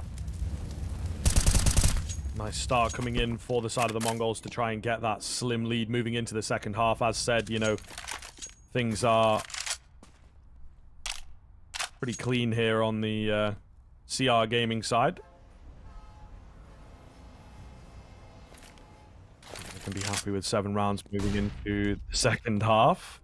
Ruben left on 50 HP, so it's looking relatively good here for the Mongolz. I think CR are going to have to find a way in, and again, you know, they're looking towards A, playing this really far back kind of move before they go in for the execute, sending one player in. You know, it's very, very split right now on the CR Gaming. I'm not so confident in this right now. That's it. I mean, yeah, right now they're looking all over the place. They got one over towards B. I guess they're trying to keep the presence over there and kind of keep them tunnel visioned in, but it's just one of those things that the Mongolz, well, they don't usually fall for. This time, actually, they have, though. Looking over towards B. It's Annihilation. We'll find Wenzy. Hina will fall to Techno. Ruben are back. But already numbers dwindling, time dwindling, and control as well. It's all down to Kira. Who, to be fair, had a very good half, but this just asks way too much. 4 seconds left, and there is no chance. Maybe a consolation kill, but that's all that they will get. Techno will fall. As Head to KD, we'll see you all after the break.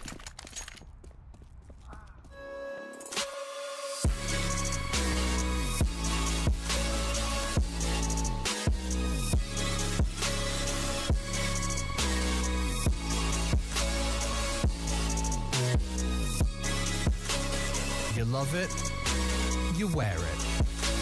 What's your style? Get your merch at shop.eslgaming.com.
Welcome back, everybody. We're here at the turn of the second half.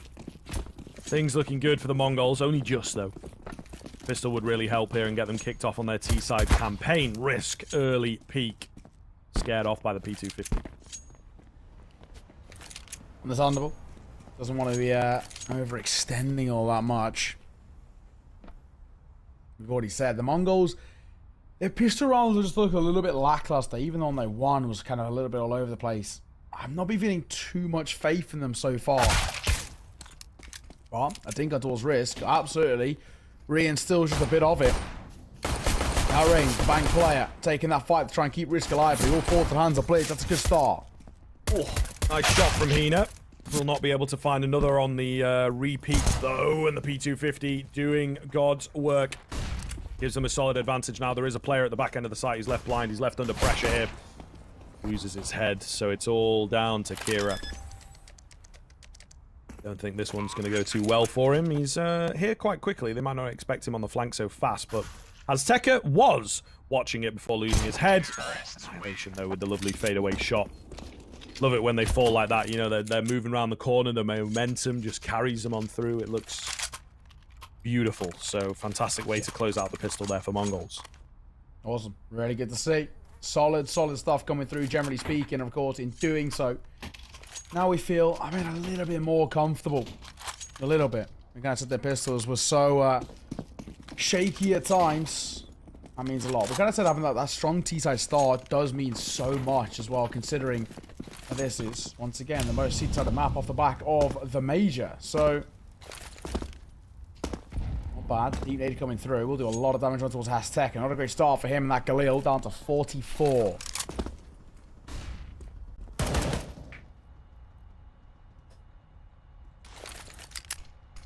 More smokes at B. Keep them at bay. It doesn't look like they're headed towards B, though. It seems they want this A bomb site and a pretty advanced position coming through from the CR Gaming boys. Risk backs away with that scout. Attempt up close from Hina, but not quite able to get it. Just the one-shot landing, so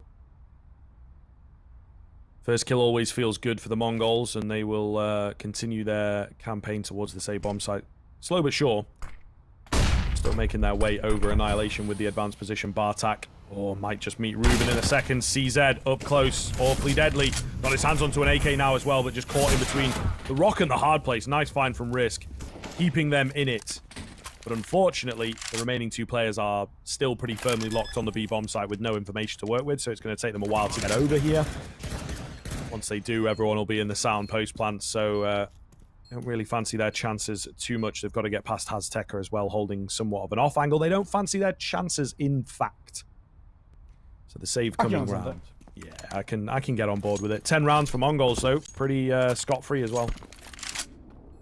So, as we stand now, the pressure, the onus is starting to flip a little bit. Granted, these pistols are really going to be all CR Gaming have to work in towards the next, unfortunately for them. Eagle, 5-7. Actually, they could potentially...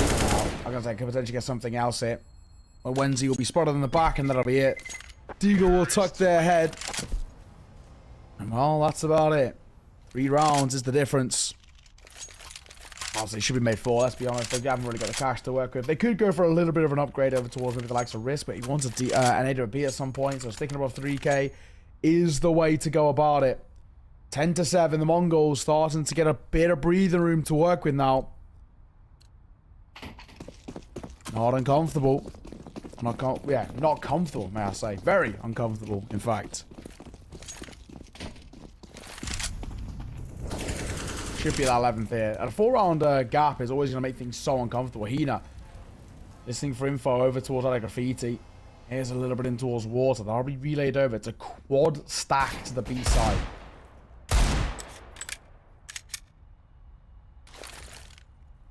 Flash round towards Monster. Wenzi for a peek.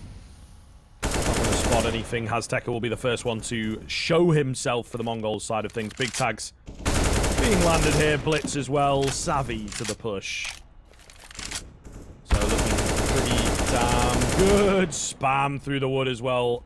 Is solid onto Kira. So nice and clean. Caught reloading though is Azteca. Nearly comes away with the frag. Ruben making mincemeat out of that one, but does indeed take him down. Looks like they want to hit towards the A-bomb site instead. Been a bit of weirdness over there as Annihilation crossed past Risk. Don't think it's going to make too much of a difference, though, because the bomb's headed up long, so... Should be able to get the plant here pretty easily, move up to that 11 rounds. It's just a question of how many players survive the round itself. So far, looking like 4. One goes down. Risk and Hina again. They might stick around. They're going to have money for a buy-in towards the next. So you can maybe, you know, send those deagles in to look for some kills on the way out. They won't really be given too much right now. Risk of it towards long. Going to fight here. And finds the shot. Nice shot towards Bartak. That's a gun for him to be scooped up potentially. Unless he's instantly traded, which he will, to the hands of Techno. The last being that Ahina rotating in behind, and he will get an absolute free kill. So I say it's actually body shots to do it, and he gets on the bomb. Hang on, no way. Blitz is absolutely nowhere near it. He's gonna stick it, and he might just get it. Time is of the essence, and they're nowhere near it, and he might just get it. Oh, it's a my 10-second God. defuse. The Mongols, what are you doing? Why are you not sticking around by the bomb? You can't just leave one person towards the bomb. They have lost an absolutely embarrassing round there. That is a stinker. Oh my gosh. Unreal. Absolutely unreal.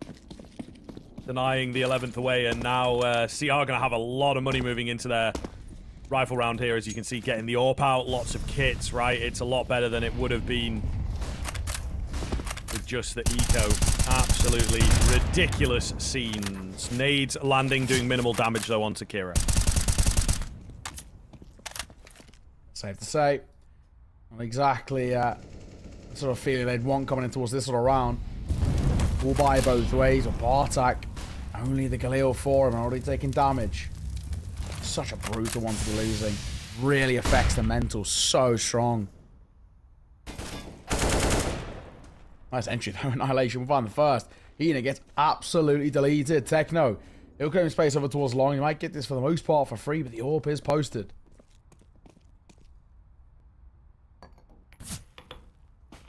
Oh. Taps attempted. It's the AWP that comes through, though, to find the first for that CT side. Risk once more. Blitz seems to be savvy to this fact. Jumps up, but way too close to the action. Ruben got his man backed up as well. Solid hold from CR Gaming there. Really, really good stuff, leaving only 2 for the Mongols to try and recover back. First one is successful for Azteco. Bomb retrieved. Missed AWP shot. Risk. Oh, lands the flick. Thought Techno would have him there. Azteca gets him on the spam. Only 20 seconds to find the round itself, though. He's got to get through Kira.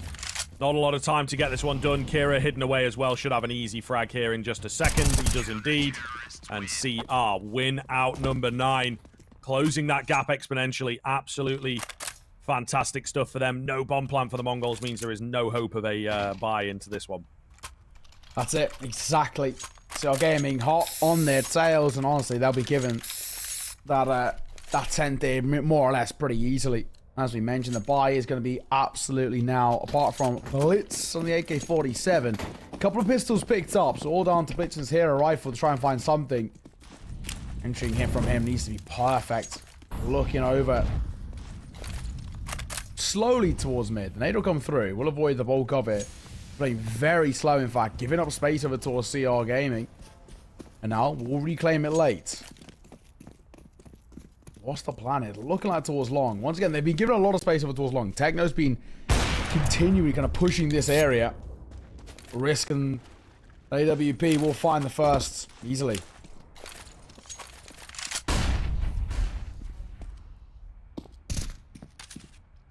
Risk lands the flick. Wonderful stuff. Smoking off Blitz as well, and long, so the chances of a trade here looking pretty slim. Blitz on the AWP. Absolutely singing right now. Sorry, Risk on the AWP. I keep calling him Blitz. It's the wrong way around. Nonetheless, he's looking damn good, and it's been a pretty quiet game from him, actually, so now that he's got an AWP in hand, it's good to see he's able to find form. True. There's spam coming through as well. Oh, tagging towards Techno. Lucky to stay alive. Flash going to come out towards that right-hand side. They'll avoid the bulk of it. The remaining two, they're known quantities, and the MP9 is flanking. This round's done. The MP9 comes in, thinks at range, is actually Kira up close with the M4. Gonna tie this game up 10 rounds apiece. CR Gaming, kind of said that was an expected one. A force buy from Blitz was the only thing that maybe could have given some hope to it. But yeah, there was just nothing really they could work for. So where we stand now, all tied square. Strong start from CR Gaming that went a little bit south. Now massively going to back in control on the CT side. Rounds are starting to churn in their favour. The cogs are in motion. Mongolz looking a little bit all over the place. So's their buy as well. Just a Mach 10 for Blitz. Make a little Techno towards playground. Spotted by Ruben. Easy opener. A left eye peek as well. Makes it look so comfortable.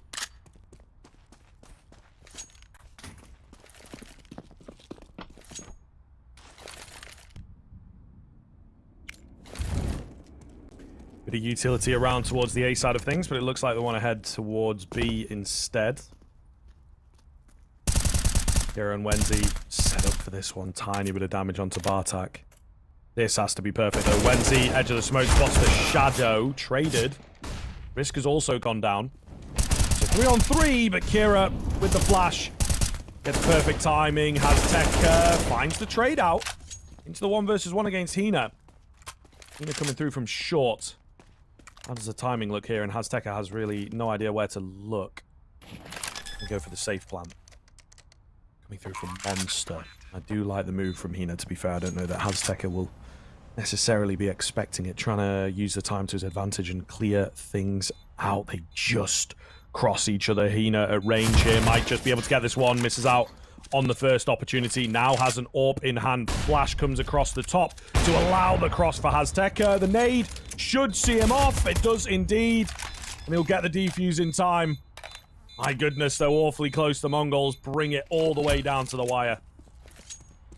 This is rough. This is really starting to look uncomfortable now. Another round of which coming into us next. I'll have a buy. It's on the back of loss bonus and a bomb plan. Not really success. It's not exactly the nicest feeling. So far into his half as well. Bartak yet to frag. 0-5. In terms of what we've seen from him so far. It's, yeah, uncomfortable. The Mongols might be pushed to a third map. Might be pushed towards Mirage at this rate. Because they are all over the shop. CR Gaming in control. Finding that consistency. Yes, these rounds are getting close. But when it comes down to the clutch situations, CR Gaming to have something about them. Nice start from Ruben. Very easy kill. Bartak's rough display in towards C side. Oh, it continues. Risk. Getting aggressive. Looking to solidify the advantage, and he will do so. CR Gaming playing a hell of a game here on that CT side. So confident, so aggressive. Blitz will manage to find Wenzy, but gets caught himself. Not quite enough. Not quite enough here for the Mongol side of things. That one entry just does not make a dent. They all fall, and CR moving up to 12 pretty cleanly here. Mongols will be back onto a half buy, so really going to have to see a keen turnaround from them towards the tail end of this game. Yeah, let's see, man. I mean, right now, it doesn't really feel you have too much confidence about what we've seen. Mongols look all over the place. We mentioned this was kind of, in theory, a punish pick, and most definitely is feeling exactly like that right now. Janky, uncomfortable, is the Counter-Strike being played by the T side. And unfortunately, everything they seem to be throwing at CR Gaming, nothing is sticking. Can't seem to me at the Mongols, if they want to be winning this game, we need to pick a few more of those fabled force by wins that we saw in towards Inferno. This would be a good time to find one, of course. And, well, some rain and terror to come through. There's the first kill coming through. Trey's galore, and they get the B site. Of course it's a round like this. It always is. Decent nade. Molotov pushes Blitz off, but 3 versus 2, and with an AWP as well on the retake. You know, it's really not ideal for CR. Going to be hard to regain any space. Ruben checking as many angles as he possibly can. Flash goes down, try and buy some space for his teammate at the end of the day, but him getting out of heaven, I think, is going to be a real challenge. Spots Bartak, misses a couple of shots though, goes flying in, and not a chance. Annihilation with a double to end off the round. 11 for the Mongols, and they have absolutely stolen one there. Classic fashion in a game like this where it's as tense as possible. Chaoran just get caught with their pants around their ankles. That's exactly what we were saying as well off the back of Inferno. I mean, they're 3 big force by rounds, which kind of flip the momentum. And they're hoping that this one is more of the same. They were so important towards Inferno for keeping the Mongols head above water. Now, it's more about keeping them alive and surviving. At the very least, though, only behind by 1. Not a great start to the round, though. Azteca goes straight into danger, straight to death. Dry peeking in towards short water. We seem to see that a little bit too often, Scriff. Yeah, maybe a spell of overconfidence for the Mongols. Speaking of confidence, lovely stuff from Risk. He's going to keep on pushing as well. Nearly comes away with a crazy little moment there. Not going to happen for him, but Bartek should be dead to rights anyway. Keeping that third map alive on the CR side of things. This was all or nothing in a round like this, and seems they get all, to be fair. Well, goes a bit quiet off the back of it for Tekno. It's much a case of whatever can he do, right? This is so unfortunate for him. Spoke down a monster, so there's no chance. And that's going to be that. Round done, round dusted. Any consolation kill would be nice, but it's unlikely to say the least as he goes up towards short water. We more or less call it just like that. Another 2-round lead built up by CR Gaming, and it kind of feels for me that the Mongols, if they want to be taking this map, might take a little bit more than regulation, or at least the full 30 to do it, and potentially and some, the way they're playing right now. Techno spotted. I don't think there's really too much he can do as well, even if he goes through towards Monster. He'll be caught by the railing space. He'll scoop up the AWP though. I like this call. It's a case of kind of keeping it alive. Little does he know, the sharks are swarming behind him. Time is ticking. Just tuck your head, my friend. Yeah, and he will do exactly that. He should stay alive just about with an AWP. He tucks his head down, and he's okay. So, 13 to 11. The AWP stays alive. They will have a buy around it. Bartak can drop over towards Blitz. Not the end of the world. It's just a question, of course, of what can they do, though. Can they? How can they stay alive? CR Gaming are closing down and pushing us towards the third and final of Mirage.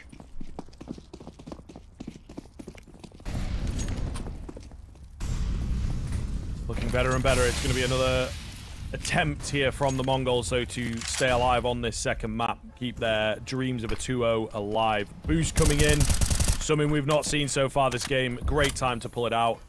And once again, finding themselves a keen advantage on the CR Gaming side of things. Quiet off the back of it as well. And you kind of look at Mongols and they kind of feel a little bit, well, shell-shocked, so to say. They keep trying to go aggressive. As you like to say, they kind of live and die by the sword. Sometimes it's not always the best kind of port of call for them.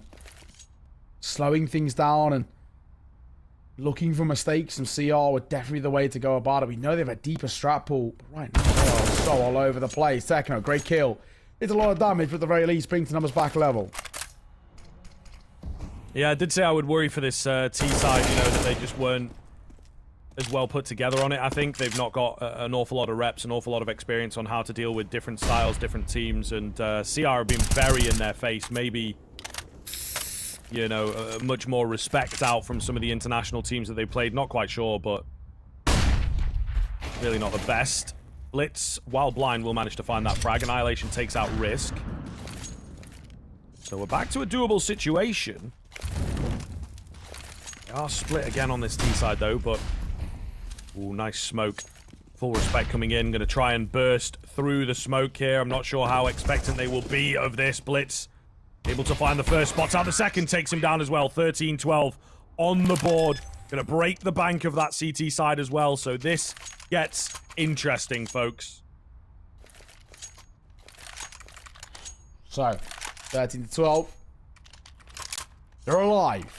That's what we said. We said if Mongols want to be taking this, though, it might take the full distance. CR Gaming, they still have a pretty tough conversation to be had here. Risk is, did he go for the full buy? Not to be no.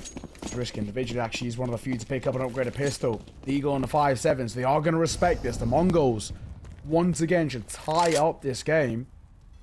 13 apiece. It's a interesting position that we've kind of found ourselves in, where it looked like CR Gaming were on that home stretch, but now in fact it actually could completely change. The next full buy coming out from the CT side is kind of make or break, to be perfectly honest. Let's see. Kira, that 5.7 already tagged down. A lot of space over towards long as well for free.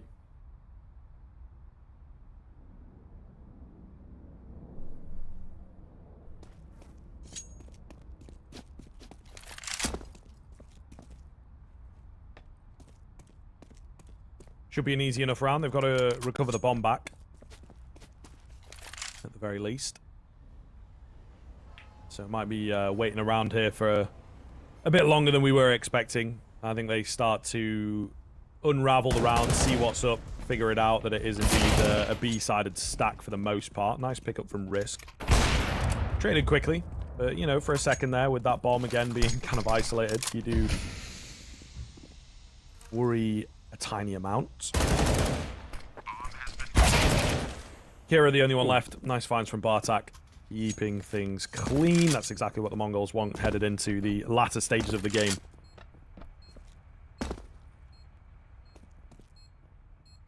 Well, Kira, that one actually was save 5.7. Going just to scoop up the AK and probably tuck the head. Yeah, exactly that. Nothing to do with it. I mean, I can understand it as well, right? With Aztec's one falling, you may as well make the most of it. It's a freebie. I'll take it. And of course, just like that, we're in a very, very interesting position where the Mongolz once again tying this game up, but they seem to have a little bit more of that kind of unconfidence in their playstyle when they're against the full buy. When you see this kind of Mongol side in half buys or even the low buys, they look so confident in the way they play. When they're against the full buys, they seem to really respect, I think, CR Gaming too much in my eyes. They should be coming towards these rounds knowing, understanding that they are, in theory, the better players with a much deeper strat book. We'll see. Round of 27, we're all tied square. Over time is looming as well. Let's see if we get there. Flash up towards the corner. They're going to get some space up towards mid for the most part here for free. No util. Keeping them at bay. This is really good. Mongolz spacing out and getting a lot of early info. Oh, the hip of Techno creeps out around the corner, and that's all Risk needed. Nice return frag from Annihilation, though. Keep things alive, keep things interesting. A lot of action maybe about to go down towards the connector as the encroachment comes in from Ruben. Steals away Bartak, and he is hightailing it out of there. The opportunity to trade is taken away. Blitz will fall, trying to catch him. And things looking better and better for CR Gaming. A 4 versus 2 ensues with the B-bomb site seemingly the idea here. It is, I suppose, safely defended. They're not really holding many open angles, so that's going to allow players to creep in, but they have now been spotted. Azteca finds one, finds two. That's ridiculous. Risk in for the trade, though, just before the smoke goes down. Leaving Annihilation with it all to do. Should be able to get a bomb plant here. Actually going to fake it out. Here's one player dropping down below. How do you approach this, though? How do you even think about finding these frags? He's not able to reset the game. They've now closed the gap onto him. Annihilation going to peek out, but Risk is faster. Beautiful stuff. And there is CR retaking the lead. Risk, great round from him. I don't really understand what the play was there. Opening the site, just after you got a double entry over towards B and just standing in the middle. Of course, the Heaven players always, even if they rotate through, they'll get info at the very least. And of course, in that case, it was a kill. He found the two, tucked his head. He could have been a completely different story. Would have forced CL Gaming to overextend, and that's when they could have isolated the fights. Doesn't happen. And once again, the Mongolz, like we already said, they seem to respect this CL Gaming side too much when they're on a full buy. When on the middle, they're kind of middling buys, the low buys, they're confident. But too overconfident here. When's you'll find a double? Easy stuff. Just trying to play it fast on the Mongol side. Maybe see off the game here, as that is not the best of showings, to be fair. Veto with 26 HP, trying to find some kind of a trade through the smoke's just not going to happen. And he will have to kind of back away, tail between legs. I suppose save the Galil into the next round. Do their best with it. Not really fancying their chances from here. He's actually rotating all the way around. Yeah, okay. He's going to try and give a little look in, I think. I guess it may be a case of, can he find an upgrade weapon? He's not going to get anywhere near that bomb, right? So he is Fort Knox over there towards that B site. There's no chance he's getting anywhere near it. So it is a case and a point of maybe can he get an upgrade? There's risk lurking over towards A with the AWP. Because right now he is just going to tuck his head and, well, call it. In fact, so CR Gaming up to 15. Map point for them, and Mirage looming our decider. Even getting towards the side is actually, in itself, somewhat unexpected, just because of what we usually anticipate to come through for the Mongols is domestically just being so dominant.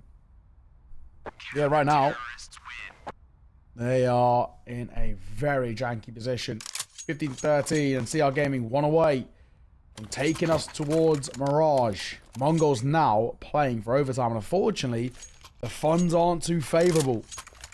Double Galil setup, what we've seen so far. Azteca can't even invest in towards a rifle, so it will just be a deagle for him as he supports the Tech 9 and Mac 10. It is a Hail Mary on a half bite for the Mongols to stay alive in towards Overpass, with Mirage just around the corner.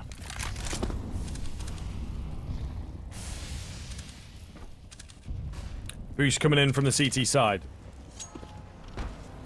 Looking pretty good. Kira gonna find a double, not even being traded out just yet. Will be finished off, but Risk is here on the rotation. It's Annihilation and Techno to keep the game alive. Not gonna happen so far. Just Annihilation, and Risk drops in. Beautiful finish coming in. It's hella close, but CR Gaming will indeed take us to that third. Going to be required. Mirage it is, and yeah, I think rightfully so. It's been pretty close series so far, and deserving of a third map for sure. Yeah, we credit to him. I think once again it does have to come down to that strong T-side start. I think, to be perfectly honest, it took a while for the Mongols to get going, and unfortunately they actually came back to bite them. They really struggled to get going on that first half. They're on CT side, on the most CT side of the map in the pool as of right now, and they're not finding form. When you're going in at kind of a level standpoint, an 8-7, it is quite simply not good enough. You can't be only getting kind of max 8 rounds on a CT side of Overpass. It kind of simply is not good enough. The way things are panning out, from what we've seen so far in International Counter-Strike, you've kind of got to be looking for double digits in that first half. That seems to be a bit of a standard now. We're at the bare minimum 9 rounds. And yeah, unfortunately for the Mongols, it just wasn't quite good enough. I think they're really slow start. Again, very uncomfortable pistol rounds. Seems to be something that keeps biting them in the back. They're still looking a little bit all over the place for me. I think CL Gaming have really opened up the door for a potential opportunity for an upset here. It's Mirage. I mean, Mirage is the level playing ground. It's anyone's game. Yeah, absolutely. Very, very excited to get into it and hopefully keep this close game coming. Things have so far been difficult to predict, and indeed anybody's game so far. So it makes a lot of sense that we do end up on the third here. Mirage going to be coming up after the break, but of course, we've got to take the break first. So we'll see you there.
don't speak for a couple of weeks. I'll be in his place till he calls and says he's sorry. This situation's on repeat, just like a scratch on a CD. It just gets deeper when you hit rewind. How many nights will you make this decision? Nights ending tears and it's blurring your vision. You know he don't love you, hurt you holding on to. Scream through the phone even though he won't listen. So I'm still at your place, trying to make it okay. He's miles away, I'm left hearing you say that you just need someone caring for you. When will you see me more than your rescue? I'm feeling kinda used, yeah, like a drug that you take when you're sick of crying all your tears away. Is that all I am? All I want is for you to be happy. You know this ain't healthy. Do I make you happy? How many nights will you make this decision? Nights ending tears and it's blurring your vision. You know he don't love you, what you holding on to. Scream through the phone even though he won't listen. So I'm still at your place, trying to make it okay. He's miles away, I'm left hearing you say that you just need someone caring for you. When will you see me more than you rescue? I'm doing everything he doesn't do, but I'm still not enough. Even your parents know I'm good for you, but I'm still not enough. You wanna be done with him, you're stuck with him, 'cause you don't have the guts. And after all I've done, I'm still not enough. Still at your place, trying to make it okay. He's miles away, I'm left hearing you say that you just need someone caring for you. When will you see me more than you rescue?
Hello everybody, welcome into the third and final map between Chaoran Gaming and the Mongolz. An awfully close showing so far.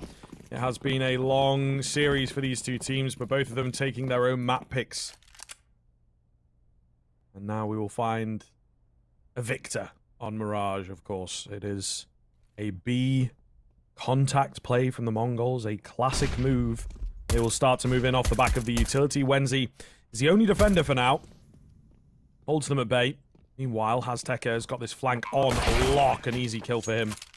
Comes away with the first of the round. So we'll see now the market window smoke proving to be a bit troublesome for CR Gaming. Try and work their way back in. They've got a set of Julies. They've got a kit available.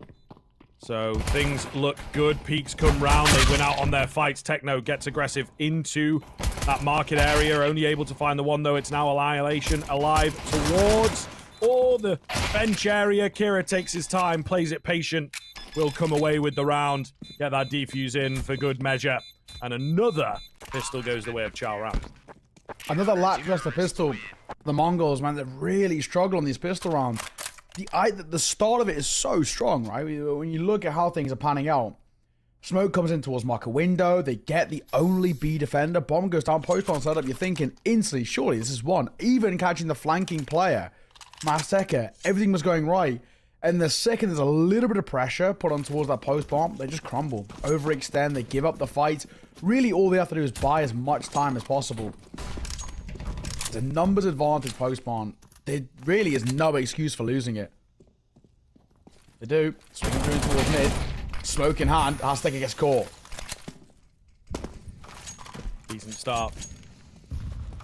Especially up against a buy like this. You know, you want to lay down the law early on that CR side of things. Make sure that you come away with a clean advantage, and very clean it is. No real opportunity at the trade for the Mongolz, so they have to go back to the neutral game and try and recover things, but certainly easier said than done. There goes your one piece of utility to smoke off mid-window. What are they going to do with it? Try and take some control towards B, it looks like, and a burst out on B with no utility is really going to be a challenge. Risk gets good timing to find yet another frag. Keen start here for the CT side, looking very good in the second round, and I think they are pretty savvy to the B hit. Through the smoke goes the entire team, though, and well, the B holders have let the side down ever so slightly. Big damage returned back. Bomb will be planted, but I don't know, man. 3 versus 3, incredibly low with these two players towards bench. Not looking too good. Annihilation goes hunting for information. Techno now the only one left. Oh, finds the kill at range, gets the close player as well. Absolutely magical stuff from Techno. Bringing it back round for the Mongolz and stealing away that force buy. Now, if only we could see that sort of composure and playstyle on the pistol rounds. The Mongolz would always feel so much more confident starting off these games. Either way, as I always like to say, it's more important to take the force buy than it is to take the pistol. So, in a good position, they know they're going to have a much better firepower and economy situation than that of CR Gaming, who are flat out broke. They've gone for a force buy, and one of their feud eagles already deleted by Azteca at range of that Galil. Not bad risk. Gonna poke his head in. It might be dangerous as well over towards Palace. Same can be said towards under. Risk takes a tag. How's that Palace peak we were talking about? And he will fall to the hands of the HG. Ooh. Nice flick from Annihilation too, just to find Kira. This is a very easy round, all things considered, from the likes of Mongolz. CR already don't have too much to put up any sort of fight here. Is that second round looming?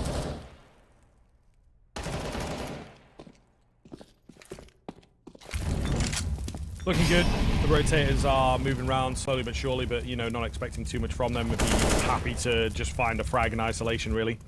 But, the round itself, you'd say not a chance. Bomb is taking its sweet time getting onto the site, but will eventually be planted nice and open. Wenzi spotted, finished as well. So just Hina on the Deagle. Nice find onto Blitz, but now they know where he is, and he's an easy cleanup. So, second round in a row.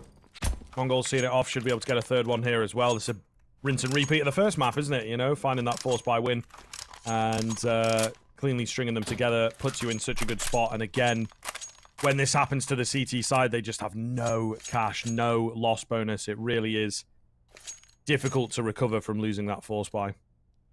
It's true. It is. It really puts you in such an uncomfortable space, and there is the second part of this double eco now for them. Full USPs across the board. You normally expect some sort of a gamble stack coming through, but it's going to be a little bit spaced out. More of a heavier lean over towards that of B, taking early contact, if they can, towards mid.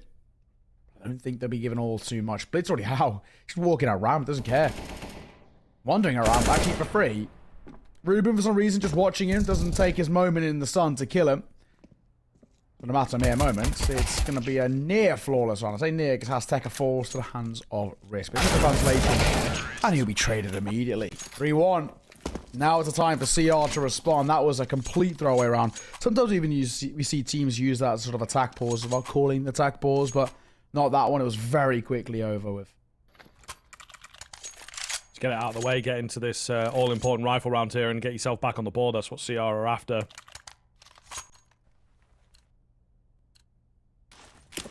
Certainly looking to be easier said than done. The Mongols are not messing around on Mirage, here to play. And very quickly gained control of the game. But you can kind of see what I mean about the money, you know what I mean? You've had the force, you've had the eco, and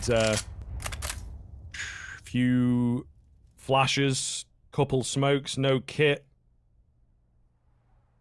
It really is a scary prospect. The buy here is weak as far as full buys go for the CR gaming side of things. Some mid presence from the CT side looks to be the order of the day. Risk.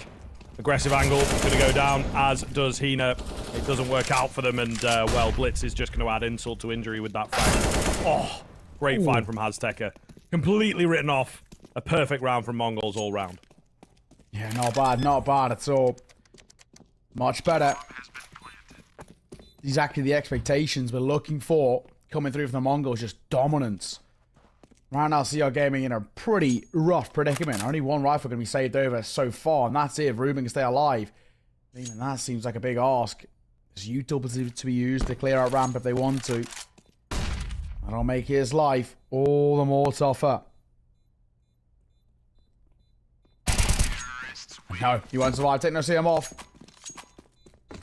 We love to see it. Already do. 4-1. Great start coming through. A 3-round lead, and once again, CR back to another eco of some sort. I don't think Risk will invest all too much, especially if he wants to pick up the AWP at some point. Need to stay above that 3k mark with the 3.4k loss bonus. I'll give him plenty of cash to work with for AWP in towards the next. The only real investments we're seeing, minimal pistols, bit of armor, and a very, very small bit of utility. Yeah, not a lot. I mean, it's generally what you would expect. You wouldn't expect too much coming out from this one.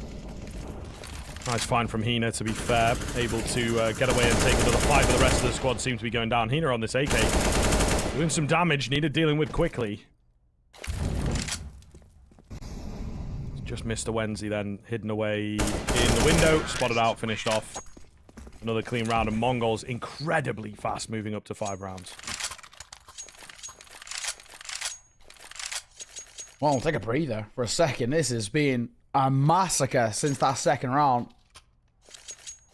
5-1 on the scoreline. We've had 6 rounds played. Only feels like we've had enough time for a couple, but it has been so fast.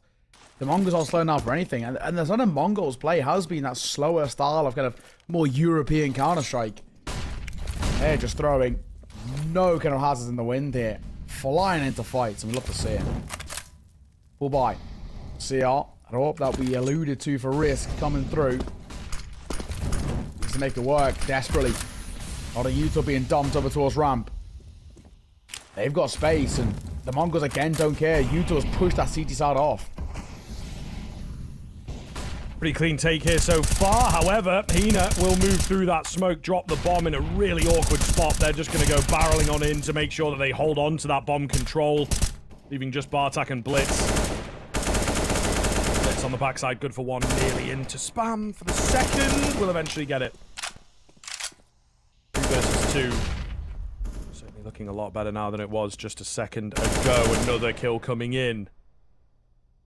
This has suddenly turned into a mess. Bartak with a positional change. Oh, nearly getting the catch, but finds the headshot round the corner. He didn't even see him on his screen. That is a ridiculous shot. 2 versus 5 has now come down to a 2 versus 1. It's all on Risk with an AWP.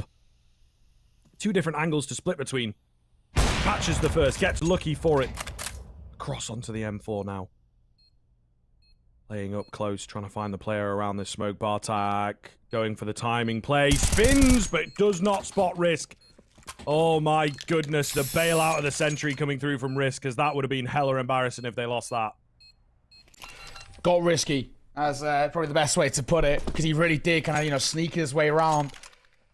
I think the Mongols, again, in a weird way, they'll also be kicking themselves they lost that. I think it comes down to the way in which they approach that post plant. They get so much space early in towards that round. They get out towards A, they dump all the standard util that you expect. We're talking ramp, smoke, stairs, and jungle. We're thinking, okay, this is fine.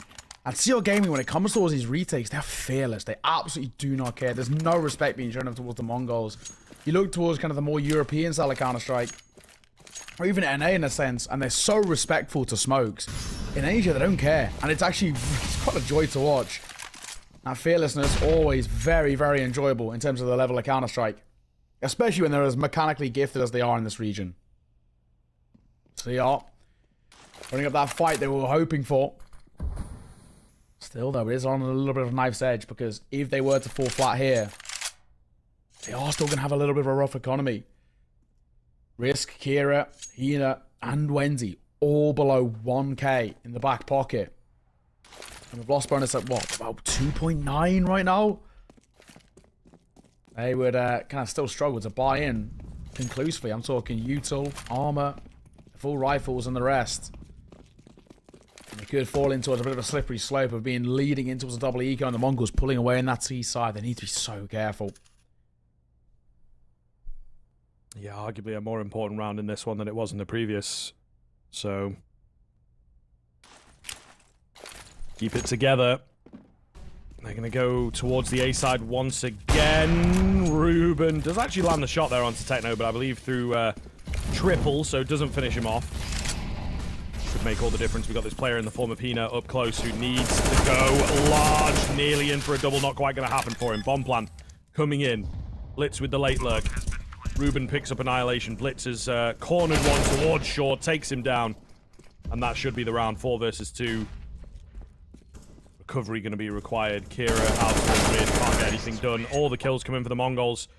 Thick and fast once again, and they go for pretty much exactly the same round in the previous. Happy with how close they came, I suppose. Nonetheless, they'll immediately return. They will break the bank of CR. They will grow that lead pretty strong now. I'm worried. I gotta say, it was kind of the thing I was alluding to earlier. By losing this round, because of how lost bonus was for them, they aren't gonna have money to fully buy into this. And if they do, it would be a really uncomfortable half buy. And if it falls flat, then the Mongols go on a kind of a round streak of 3, 4, potentially even 5 in a row before there's a real true response. It's a really uncomfortable position to be in for CR. I think the smart thing to do here would be half. Stay above 2k, just go in towards pistols. Essentially give up a 7th over towards the Mongols with the expectation that they can answer back later in the round on full buys. Because, yeah, right now, they're really very quickly losing control of this game. Pauses come through, and CR Gaming, they've had their chance to have a conversation. I desperately needed one, to be perfectly honest. Bring the coaching towards the fray and hope he can alleviate some of this pressure. So right now, it is starting to become a little bit insurmountable. This T side is looking so strong. Yeah, pretty scary, to say the least. We've had 2 quick kills come off the back of the pistols, though, and Ruben keeps the pressure coming. Got to deal with these guys fast. Nice move from Hina. Confirms another one. Going to leave Annihilation alone out of nowhere. So the fast gameplay has been answered back quite well by CR Gaming, and Mongols just cannot deal with it. They have fallen flat in what should have been a free round. Look at how much they've spent here, folks, you know. Really disastrous stuff. And the kill will eventually come through for that CT side, making it look easy, and that's problematic for Mongols. Was their opportunity to get up to 7, threaten the half win, but no, they have let it slip in a silly fashion. Well, yeah, again, lovely opening shot with that Deagle, has to be said. We've seen so many of these weird force by rounds finding arguably too much success, let's be honest. But either way, the Mongols get, I guess, a taste of their own medicine. 3 of them they had on towards Inferno, a couple in towards Overpass. Oh, catches Bartak. I think he gets caught on the ledge there as he's jumping across. Actually couldn't have got more unlucky. And a bad start for the Mongols. There's a full buy of CR Gaming, finds an opening kill, and now they're able to play a body system. Play off the back of trades. Getting bits of information, forcing the Mongolz into trying to group up as their own and go for this execute. They need to make sure, essentially, they can't get picked off and isolated. Then they'll be fine.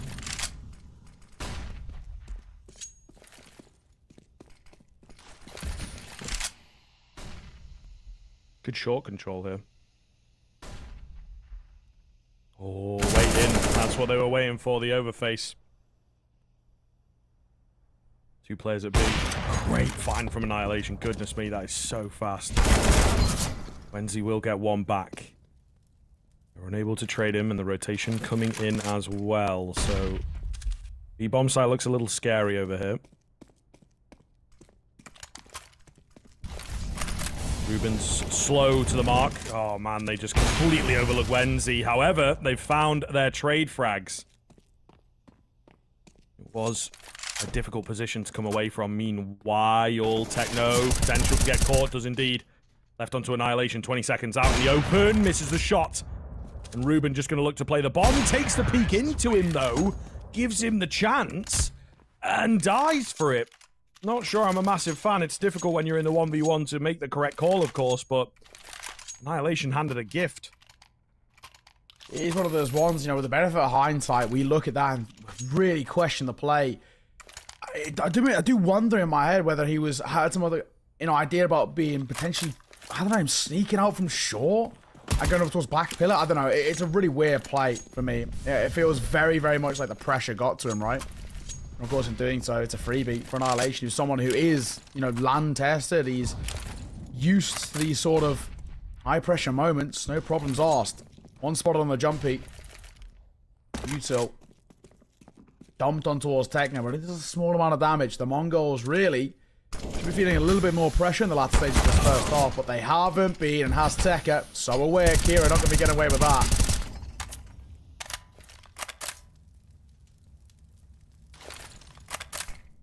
Nice smoke goes down from Wenzi, going to keep them at bay on B. Rotation coming to join him as well. They are looking for the B play. Techno is just crept out, but can't find the kill. Right idea. Not quite the right execution. Hina's now here to hold the line as well. Still 3 versus 2. Could swing pretty quickly. It's a direct 2 versus 2 on the site itself. As Ruben is always hunting for the lurk. Right idea from Bartak. Pushes one away.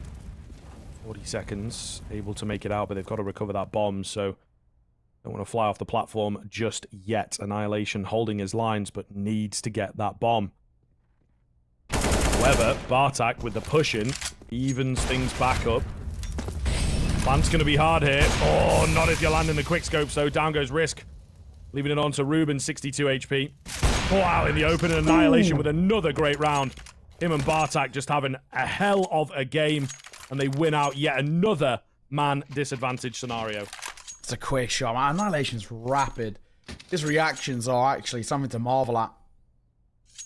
But another pause to come through, and another really needed, desperately needed conversation with CR Gaming. That was a great opportunity. They found that kind of like that double trade coming through over towards the bulk players. And you're thinking, right, fine, surely they've bought enough time for the rotations to come over. But then once again, one of these problems that has been so prevalent towards CR Gaming is how easy it is for the likes of the Mongolz to isolate them. And they allow individuals to step up for multi-frags in a way that never should happen. Towards that B site, the Mongolz just got so much free real estate. Of course, so many problems. It was round number 12. That buy is once again on the minimal side for the CTs. Just pistols to work with, half armor, very limited utility. In theory, the Mongolz should walk away with a freebie. Oh, Hina, what are you doing? 30 damage to Risk in the first 0.5 seconds of the round. See? Yeah, not the keenest way. I suppose if you're going to do it in any round, though, this is probably one of the better ones, right? Round True. you're not really expected to win. So, you know. Could be worse. He goes down to a headshot anyway. Wouldn't have really made a difference. So it's fine. It's totally fine. Wow, okay. Very fast, very clean. From the Mongolz. Goodness me. This is becoming a lot more one-sided than I think we were expecting out of Mirage, that's for sure. For sure. I mean, consider the other two maps as well, right? I mean, they were both of them pretty pretty even, may I say. No real side kind of taking complete control of it. This one, so far, is looking like an absolute massacre. It's worrying, to say the least. Because, yeah, right now, CL Gaming just don't seem to have anything in the locker to keep the Mongols at bay. Because the Mongols are a very experienced side on this map as well. It's going to be something that, with that and Inferno, they've made really part of their brand when it comes towards, when they come over towards Europe and play in some of these lands. Looking so good. Risk, good start. Fine has Second. Smoke comes down as well and trying to fall away. Nade will come in to keep Techno at bay. Wenzi very fortunate to still be alive though. Nice find from Blitz. Oh, Annihilation. No. That timing is just absolutely insane. And he kind of fluffs up the window smoke as well because of it. Oof, at least his teammate didn't go down. That could have been even worse. But Risk will indeed live up to his namesake and just push through the smoke, find a frag. Regain the man advantage for the Chao Ran side. Annihilation taking a leaf out of his opponent's book. Will also find himself a kill, so... Smokes are absolutely useless in this game, apparently. Annihilation, though, is anything but. This guy is so fast right now. Really, really feeling it as he moves up to his 15th frag. In only 12 rounds. Ridiculous scenes. Absolutely ridiculous scenes. Wenzi and Kira. With it all to do. Kira spotted, finished. Just one remains and he's going to save. Man, Annihilation is just an animal. An absolute animal. That bunny hopping shot to get the first CT player, it's just so disrespectful. I love it. That's what it's all about. This is honestly actually what we expected out of the Mongols kind of for the whole series. A lot of people, you look at this kind of region, you kind of think domestically the Mongols should destroy most people. 2-0, clean cut and crisp. It is also showing about how this region is starting to, as a whole, get a lot better as well.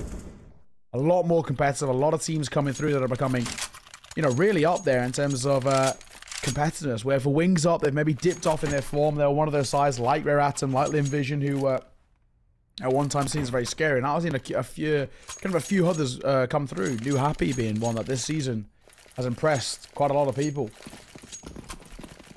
CR, now of course they're a little bit of a newer name to the playoffs. And granted, the first two maps are so even. Fortunately towards Mirage, they've now sort of lost control. Maybe fatigue starting to get them a little bit. They're kind of running on fumes right now.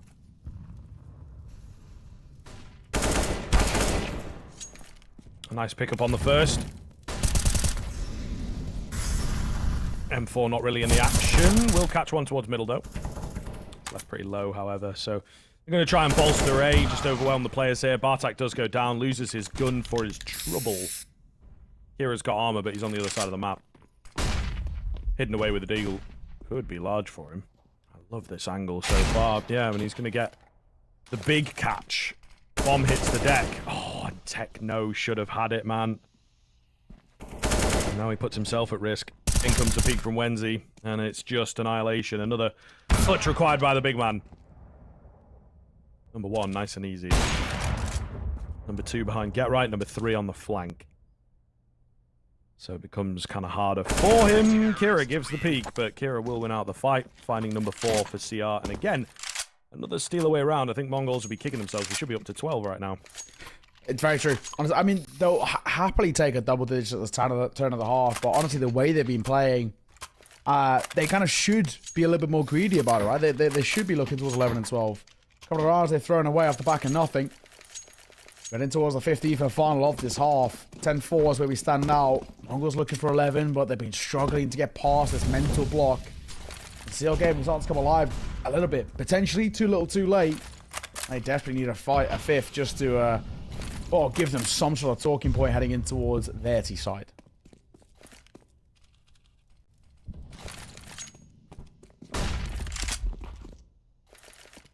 Flash comes in. Mid-aggression here from the Mongols side of things. Gonna get that control pretty easily. I mean, Charan have not really played an awful lot of pressure towards the mid-area, to be fair. So it does check out that they keep getting that control. Gonna move down short. It's pretty popular in the early stages. I like the move coming through from the CT side. Nearly a second opportunity there for Risk. Hazteka towards mid, though, has found himself. Oh, a great spot. Not ready for Kira. Wendy up high. Completely unexpected. Mows them down, leaving it to just Bartak. I mean, if they lose out on another clutch here, it would be absolutely wild. Molotov goes down. Bartak going to get the default plant. Comes away from it. Catches the player towards short. Can't find the frag, though. Looking for the timing here. They are indeed isolated. Caught with nade in hand. Down goes Ruben. An overface. A disrespect move. Leaves his AWPer in the 1 versus 1. Kira contacting round. Can't quite get the drop. Spots him, though, and will indeed win out the round just by the skin of their teeth. 10-5. Very, very close indeed. But they will get it done. And that is, of course, the end of our first half. We'll see you in the second.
Final half of the day here. The Mongols have the best lead of the day as well, 10-5.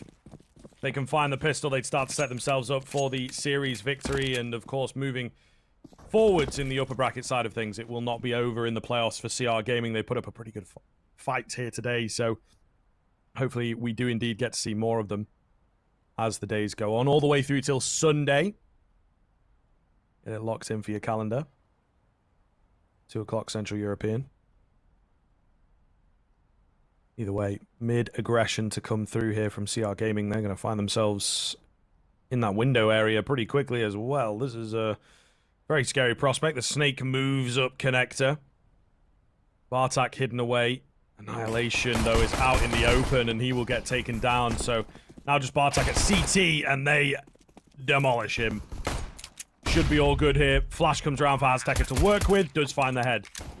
Decent frag. 4 versus 3. A lot of pressure on the CT side here to get this one done. CR Gaming with a pretty flawless run of pistols so far. It looks set to continue unless they've got something to say about it. Back into a 2 versus 2 all of a sudden. Techno noses one towards jungle, waiting for that peek to come through. It does indeed arrive, but easier said than done here. Azteca's tapped onto the bomb, spots out the position of one, finds the player off to the left, just needs the heady, can't get it.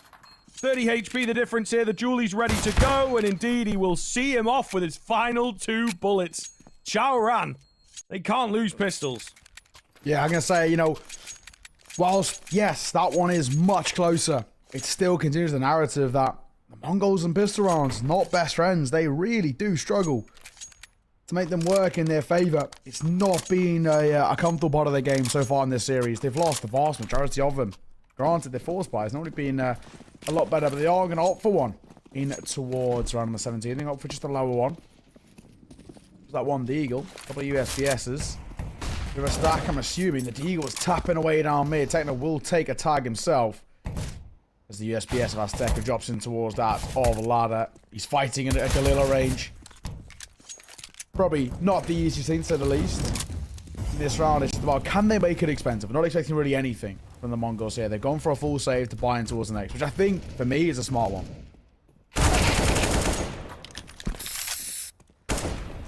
Easy first frag coming in. The B-bomb site going to be completely open as well. So, yeah, also a fan of the eco, I think. Get that pressure on early. You've got all the rounds to work with as well, so you can, you know, perhaps afford one more eco than you would usually get. But just keep the damage coming, I suppose, is what they are after. Wenzi pushes out, finds Azteca. Yeah, looking like there's not going to be any frags in this one for the Mongols. Absolutely not. So a clean and flawless one. CR, though, going to have to be very ready for what's coming over the hill. It's the big one. Here we go. Full buy coming out. And, of course, CR Gaming, they would have known that into the round prior there was no real force. I mean, they heard the Deagle. But aside from that, USPS is across the hands. And, of course, in doing so, they'll buy in towards the next. This is the one that matters. Full buy coming through. CR Gaming can overcome this hurdle. What is theoretically a bonus buy. I think he's looking more than fine. Kira, a lot of free real estate in towards mid. No one testing him, giving him that control for free. That kind of gives CR Gaming the ability to go for a split, which looks like it wants to go towards A. Moving quite fast here on the T side of things as well. Keep that difficulty rolling here for the Mongols to have to deal with them. Kira out towards mid. Labor spray down, but wins it. 2 HP the difference. Certainly a sad one there for Azteca. Meanwhile, Wenzi up close on the smoke. That might just do it, to be honest with you. One going to go down. Risk finding another. And the double up. Beautiful stuff. Not a chance for the Mongols. What's happening here? CR Gaming have turned the dial up to 11 moving into the second half, and they show no signs of slowing down. Absolutely magnificent couple of rounds coming through from them, and that gap closing pretty fast. Yeah, they've been decimated, let's be honest. That was extremely one-sided into that round. This T side from both sides looking, well, itself can get very, very scary indeed. This is what we want to be seeing out of this side. They're getting good control. CR Gaming chipping away at this deficit. Now making things extremely scary indeed. Looking forward, we have to be worried about what the Mongols have, but Annihilation has to Eagle. And a one-tap on towards Ruben. That's a lovely shot. Ooh.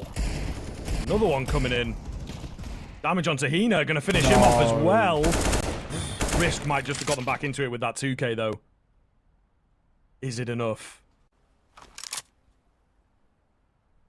Is it enough? Kira has to join the party from mid. Taking his time on doing so. Azteca out in the open will get finished off. Man we look towards is Bartak. He's up in the palace. He's got himself a rifle to work with now. They're going to try and scare him out. Indeed, he has to push forwards. They will take him down. This is really well handled. Decent damage control here from the CR side. And the nade finishes the round as well. Really, really well done there from the two of them to just stay cool, keep composed, just win the gunfights, you know? Don't think about the fact that all your teammates are falling around you. It was very nearly another one, though, wasn't it? And that was the thing that, for me, made me get a little bit worried. We've already seen so many of these low/force buys converted for the Mongols, and you're thinking, surely not another one. This time, not to be. 2 remaining. CR Gaming doing God's work to keep them alive and kick. A full buy out for CT side of Mongols. Trying to keep a lead.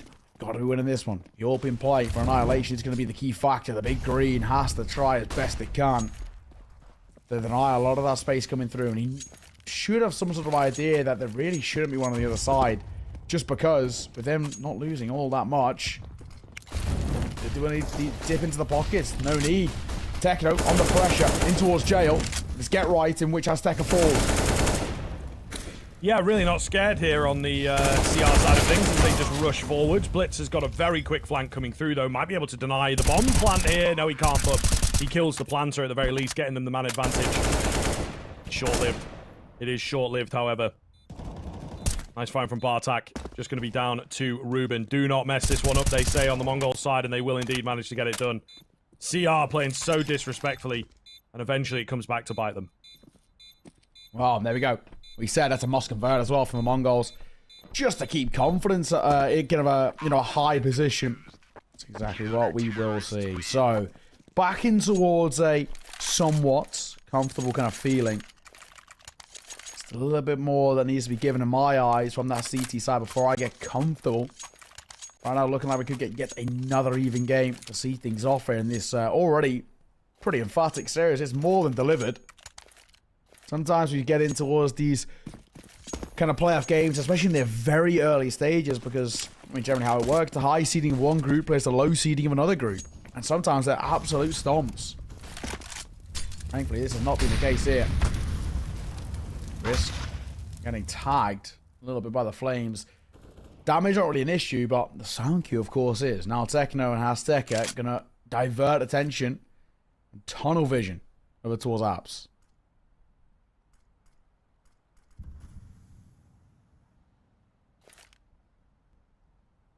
Pace change from CR.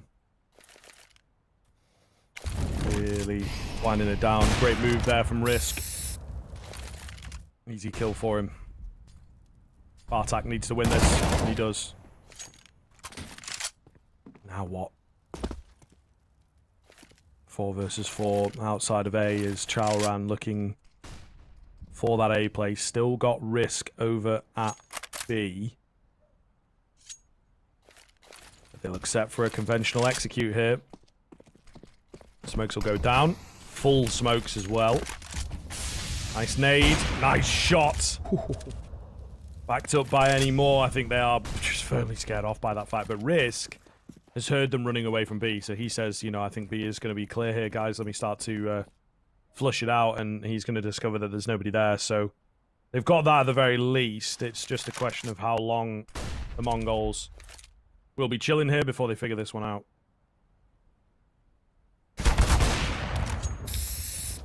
Risk, nice shot. We'll find Blitz.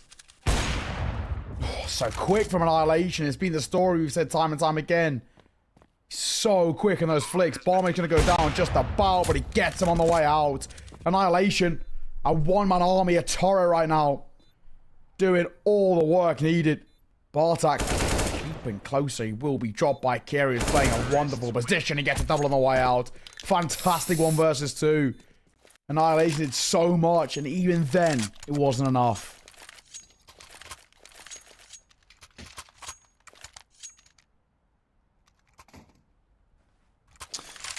Tough stuff. Very tough stuff indeed. CR looking like the better team here. Only the one round won out for Mongolz on this CT side so far. Really do start to worry for their campaign and for their staying alive. They'll be on to the half by here with an M4 in the mix that I don't think was supposed to be in the mix. But they've got ideas for it. Cheeky boost. Everybody loves it. Blitz staying alive despite the pressure from lower. He's absolutely magnificent. Goes digging a little too deep though. 4 versus 2 moves into a 3 versus 2. They're still trapped at the top end of mid, however, and a lot of information going to be gained here by Techno, just trapping them away, hoping to get his hands onto a decent weapon. Where did Chao Ran go from here? I mean, yeah, they are just firmly locked in at top mid. Techno with a good opportunity here. Maybe to creep in. He's opting to just hold the angle, though. Slow. Techno. No idea, but he's actually making, in theory, the right call. We'll hear one. And of course, well, a couple now. AK spraying off. He's got the right idea, though. He's wrapping through in towards apps. They might have an understanding that they could come through, but it's all based on timing. Continue to shift walk. He's going to play this one quiet. Desperately going to try and isolate those fights. He might just have to drop.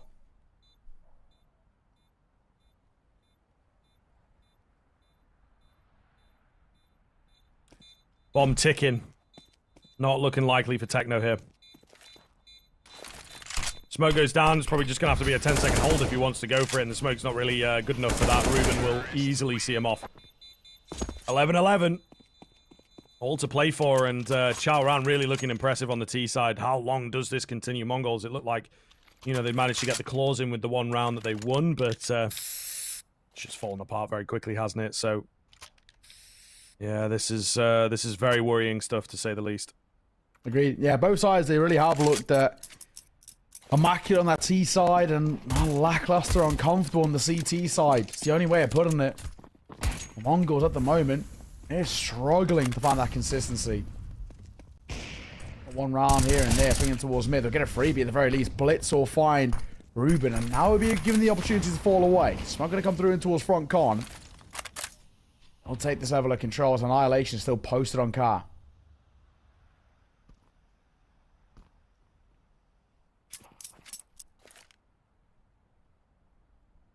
Looks to be another A hit from CR.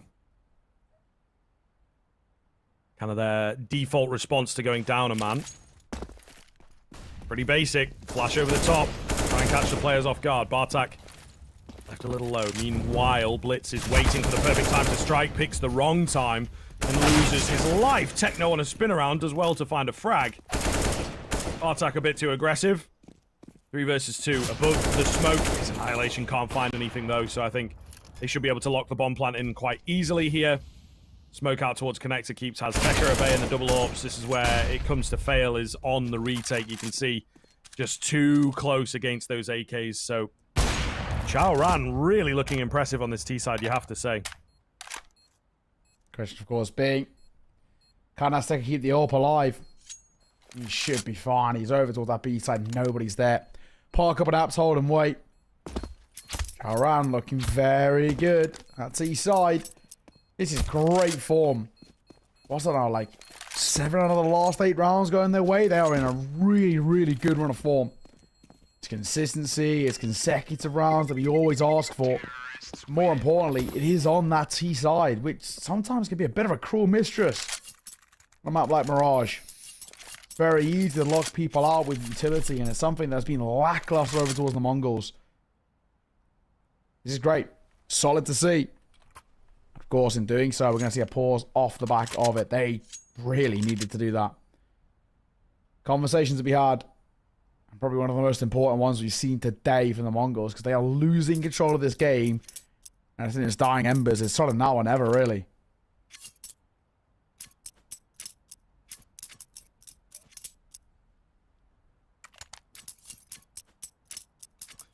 Yeah, I don't know what's happened, man. I figured moving on to the CT side, 10-5 would be enough for them to roll away with, but anything but. This has been disastrous. Absolutely disastrous from the Mongolz. It would be wild to see them locked down into the lower bracket as well at such an early stage against one of the sort of newer names, at least to the playoffs, and yeah, known within the region, but not internationally like the Mongolz are. So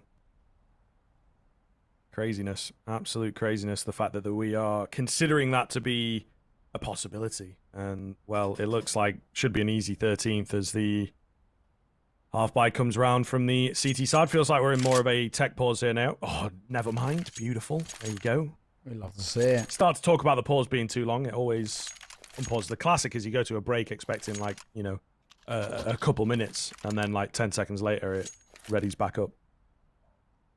It's you know, it's like a caster curse, but a good one. Yep. And the power of it, mate. Exactly. Back on the way around 24. CR Gaming getting mighty damn close to that finish line. I don't think we would have ever sort of had this sort of conversation. A lot of people would have predicted a 2-0. A lot of people would have even said it could be one-sided. So it's under. Blitz goes flying into contact. It's like 9 of risk. He switches off the AWP, finds that kill. There's the opener. Raced off for CR Gaming in a very, very important round.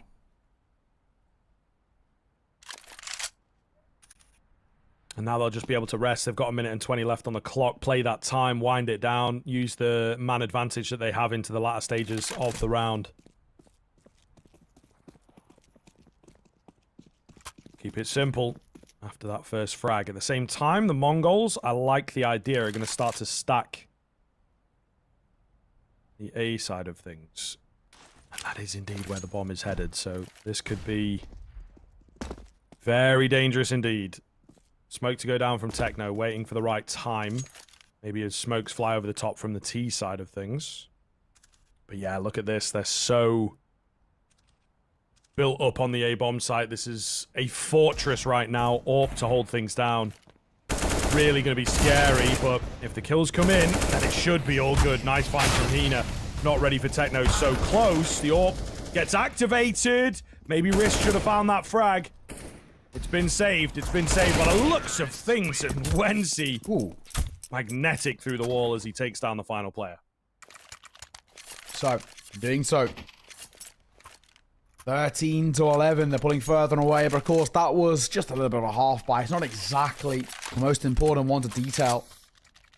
This next round, however, is the one that really matters most. It comes to a similar conversation that we've had time and time again, but mainly over towards CR Gaming. But if Mongolz fall flat here, economy shattered, there are no money left in the back pockets, and CR Gaming essentially have a free run to getting 15 on the board of being one away from winning out the map in the series and knocking the Mongolz, arguably and probably the best team in this entire region, down into the lower bracket. Tastek for the first. Kira quick on the trade though. Now they've got some space to work with. Only one left over towards that of the B side. It's Techno to lock it down.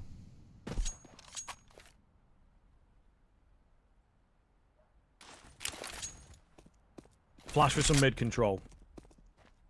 Not really being held by anyone in particular, so kind of interesting to see that both sides on that CT end of things really not putting a lot of pressure into mid. No aggression, no like 3-man back-to-back setups that we see quite a lot.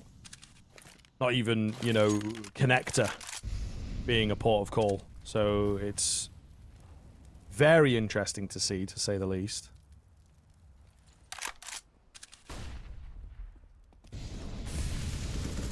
Utility towards B. Nice pickup from Wenzi. Traded out, but leaves his opponent pretty damn low. I feel like should be able to get it done. They've got to be careful now, though, because they've just lost a player in kind of a silly fashion over on that A side of things. Annihilation, right place, right time. And a key round here for the Mongolz side is certainly looking good. Hina left in a clutch. Versus 2, just hidden behind the pillar. Trying to find info, trying to creep around, changes up the position. Where are they coming from? It's both from the market door. Annihilation, barrel spotted first, takes the frag. Hina holding close, gets the timing, but Bartak flicks across to take him down. Oh my goodness, that is a worrisome one, and it's close on the defuse as well, but he will find number 12, keep it within 1, and get that pressure back on. It's way too close for comfort, isn't it? even can see a world as well where Hina just waits and holds towards back pillar and then it's game set. I guess fortunately, the Mongols and their fans, he doesn't do that. He swings in towards bench and it'll cost him his life. My, oh my. What a game we're getting here. Just continues to deliver. And once again, we could be going the full distance. We've already had some long ones. We yet to delve into the depths of OT, but this could be primed and ready for it. These two sides are inseparable. CR Gaming putting up a massive fight against what he's talking about. One of the best teams here. Arguably the best team in the region. Has Tekka for a double, though, at such an important time. Absolutely massive stuff. Maybe the Mongols have found their second win towards the tail end. Azteca goes wild through the smoke, but gets away with it. Just Kira. 4 to find in total.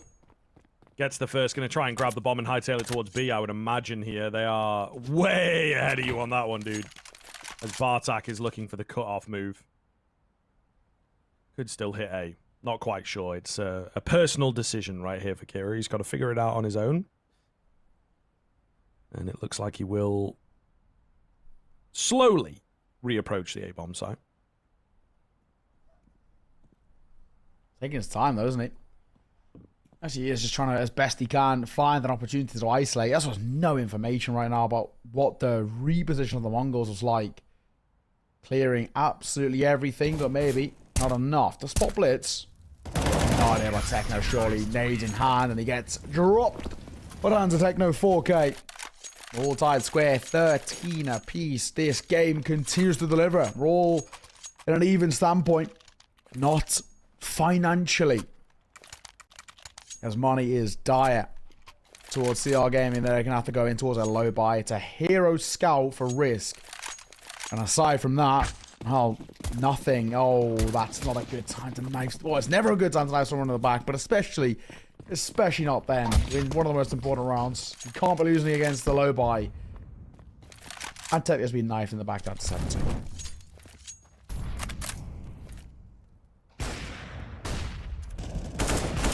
Looking good, though. I don't think it's going to affect them too much. They find the first couple as the flash comes around and is totally ineffective. Risk with a tag, but that's not going to be good enough in this situation, is it? Up to 14 now, so feels like if they win this next rifle round, the game should be theirs, to be honest. There is no money in the bank for Chao Ran. Loss bonus built up a little. They will definitely need the bomb plan. But in their minds, of course, they're looking to win the round, aren't they? So keep them on that. Keep them on that. Keep them confident in their own minds, the Mongols. Got other ideas, though. As I said, the second win towards the tail end, it's pretty incredible to see. In the same way that CR Gaming had a great opportunity to get towards 15 and potentially even go further, that script is flipped. Mongols, same has to be said for them. This is primed. Win this. And they should confirm things. And look at the nade damage being dealt. Risk. Ruben, Wendy, all taking so much to the HEs. In this round, they get to 15, but not only that, they break the economy of CR and more or less confirm a 16-13 type of scoreline, unless they lose to an eco. Statistically, this is one of the best positions we've seen out of the Mongols, especially on the CT side. But if they push ramp, they could walk into the trap of Hina. They will indeed. And the trade nearly doesn't happen, you know. Bartak will get it done. Mongols finding yet another frag, though. You're over towards connector. That kill comes in. Bartak caught out in the open on a bit of an island here. Will manage to take it away and stay safe. Techno over faces. Big frag goes the way of Kira. Azteca's on the way with the AWP, but he's somewhat late. And looking to play pretty aggressive with this AWP, to be fair. Finds Kira. Can he stop Ruben? No, he can't. So again, another overface. 2 versus 2. Wenzy in the perfect spot. Oh, lands the dink. Leaves them both incredibly low. Maybe Ruben can finish it off, but will Wenzy get to see the life of a day here? Not entirely sure. Ruben on the other side of the smoke, ready for Annihilation, but Annihilation still manages to creep round towards this bomb. Oh my goodness, what a shot. Oh, and Wenzy, the Molotov is 10 HP. Get on the bomb, get it stuck. Get it stuck. He can't stop you. There's nothing he can do. He has to see the 15 come up above him and just hand the round off. Heartbreak for Wenzy in the 1v2. That's brutal, man. That is brutal. But in all fairness, that's so well played. Once again from Annihilation. 26 and 17, but the Mongols, the way in which they played that 2 versus 1 right at the end, off the Molotov, stick onto the doors, the bomb, it's brilliant. The shot through the smoke, I've got to say, a little bit fortunate, but also, at the same time, brilliant. Just classic Mongols Counter-Strike. So aggressive, so chaotic, but just so fun to watch. And FCR Gaming, that bomb plot at the very least gives them money to work with. If they didn't get that, they'd be in serious trouble. Yeah, he can't risk. We'll find out first. Blitz. Get beat in his own game. Quick entry in towards Connector.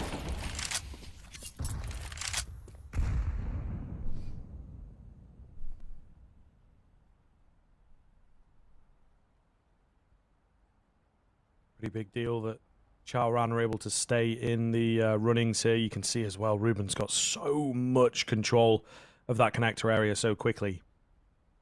I like Bartak's response towards ramp. Meanwhile, in the apartments is the big fight and risk. He's going to win it. 5 on 3. Bomb. Ooh. Bailing on B. Even after they've cleared it. Kind of a wacky move, guys. Free plant and a free round if you go B. We've decided to go A, which is where, you know, the only place really that the remaining 3 can be. Oh, goodness. Annihilation finds Ruben. Missed shot from Hazteka. Gets it the second time of asking. Annihilation and Bartak both going to chime in. 35 seconds. Kira. Oh, not a hope in hell. Does manage to find one in this 1 versus 3. Recovered the bomb. Trapped away off to the side, though. Out at headshot. Not looking good. 63 HP. 20 seconds to make his way in towards the bomb site. Surely just not going to happen. I mean, Haztek is fully rotated, fully repositioned. Annihilation's looking for another perfect round of Counter-Strike, and I think he might just be able to get the backstab. He does indeed. And that's the way it goes down. They decide to not go B. That, to me, is totally wild now. I'm not going to lie to you, mate. I don't know why they didn't just go B when they had the B bomb site open. To be honest, 5v3, it just seems like the most logical choice. I don't get it.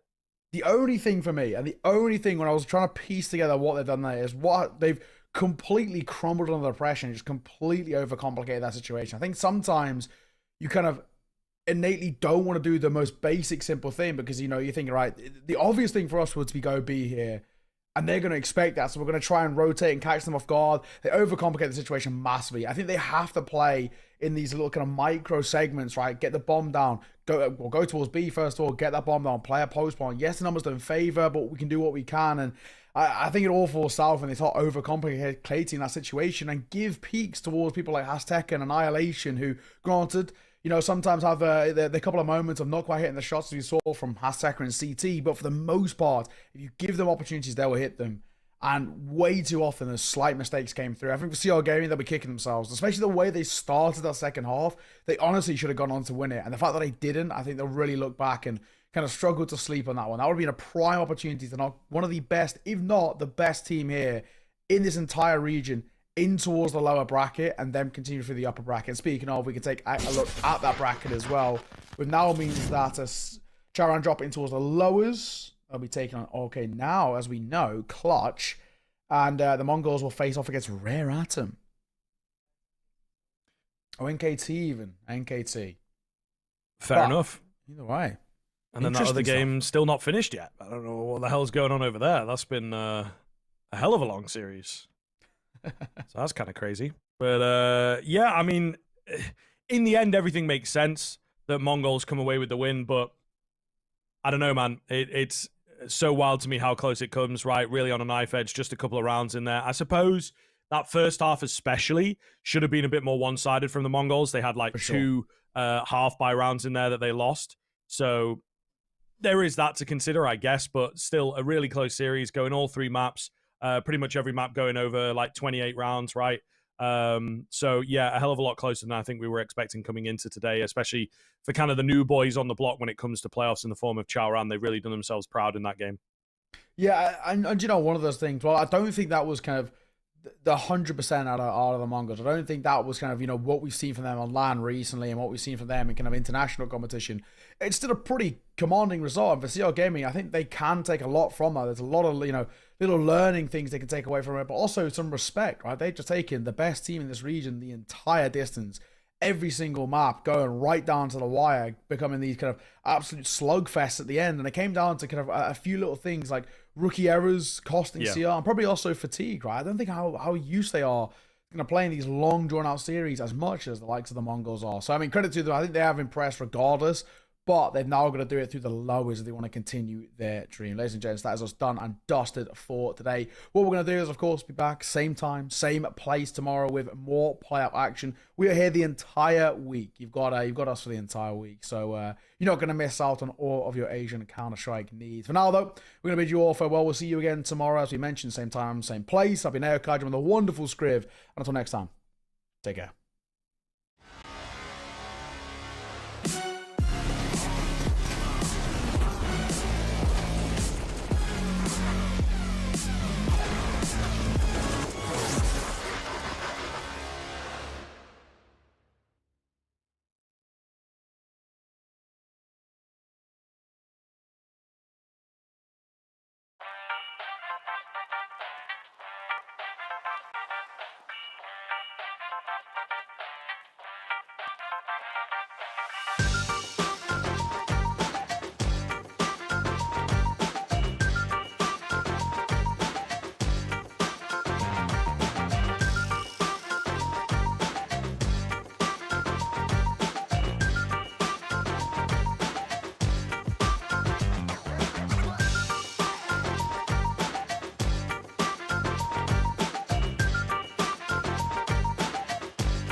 the atmosphere, moving in synergy.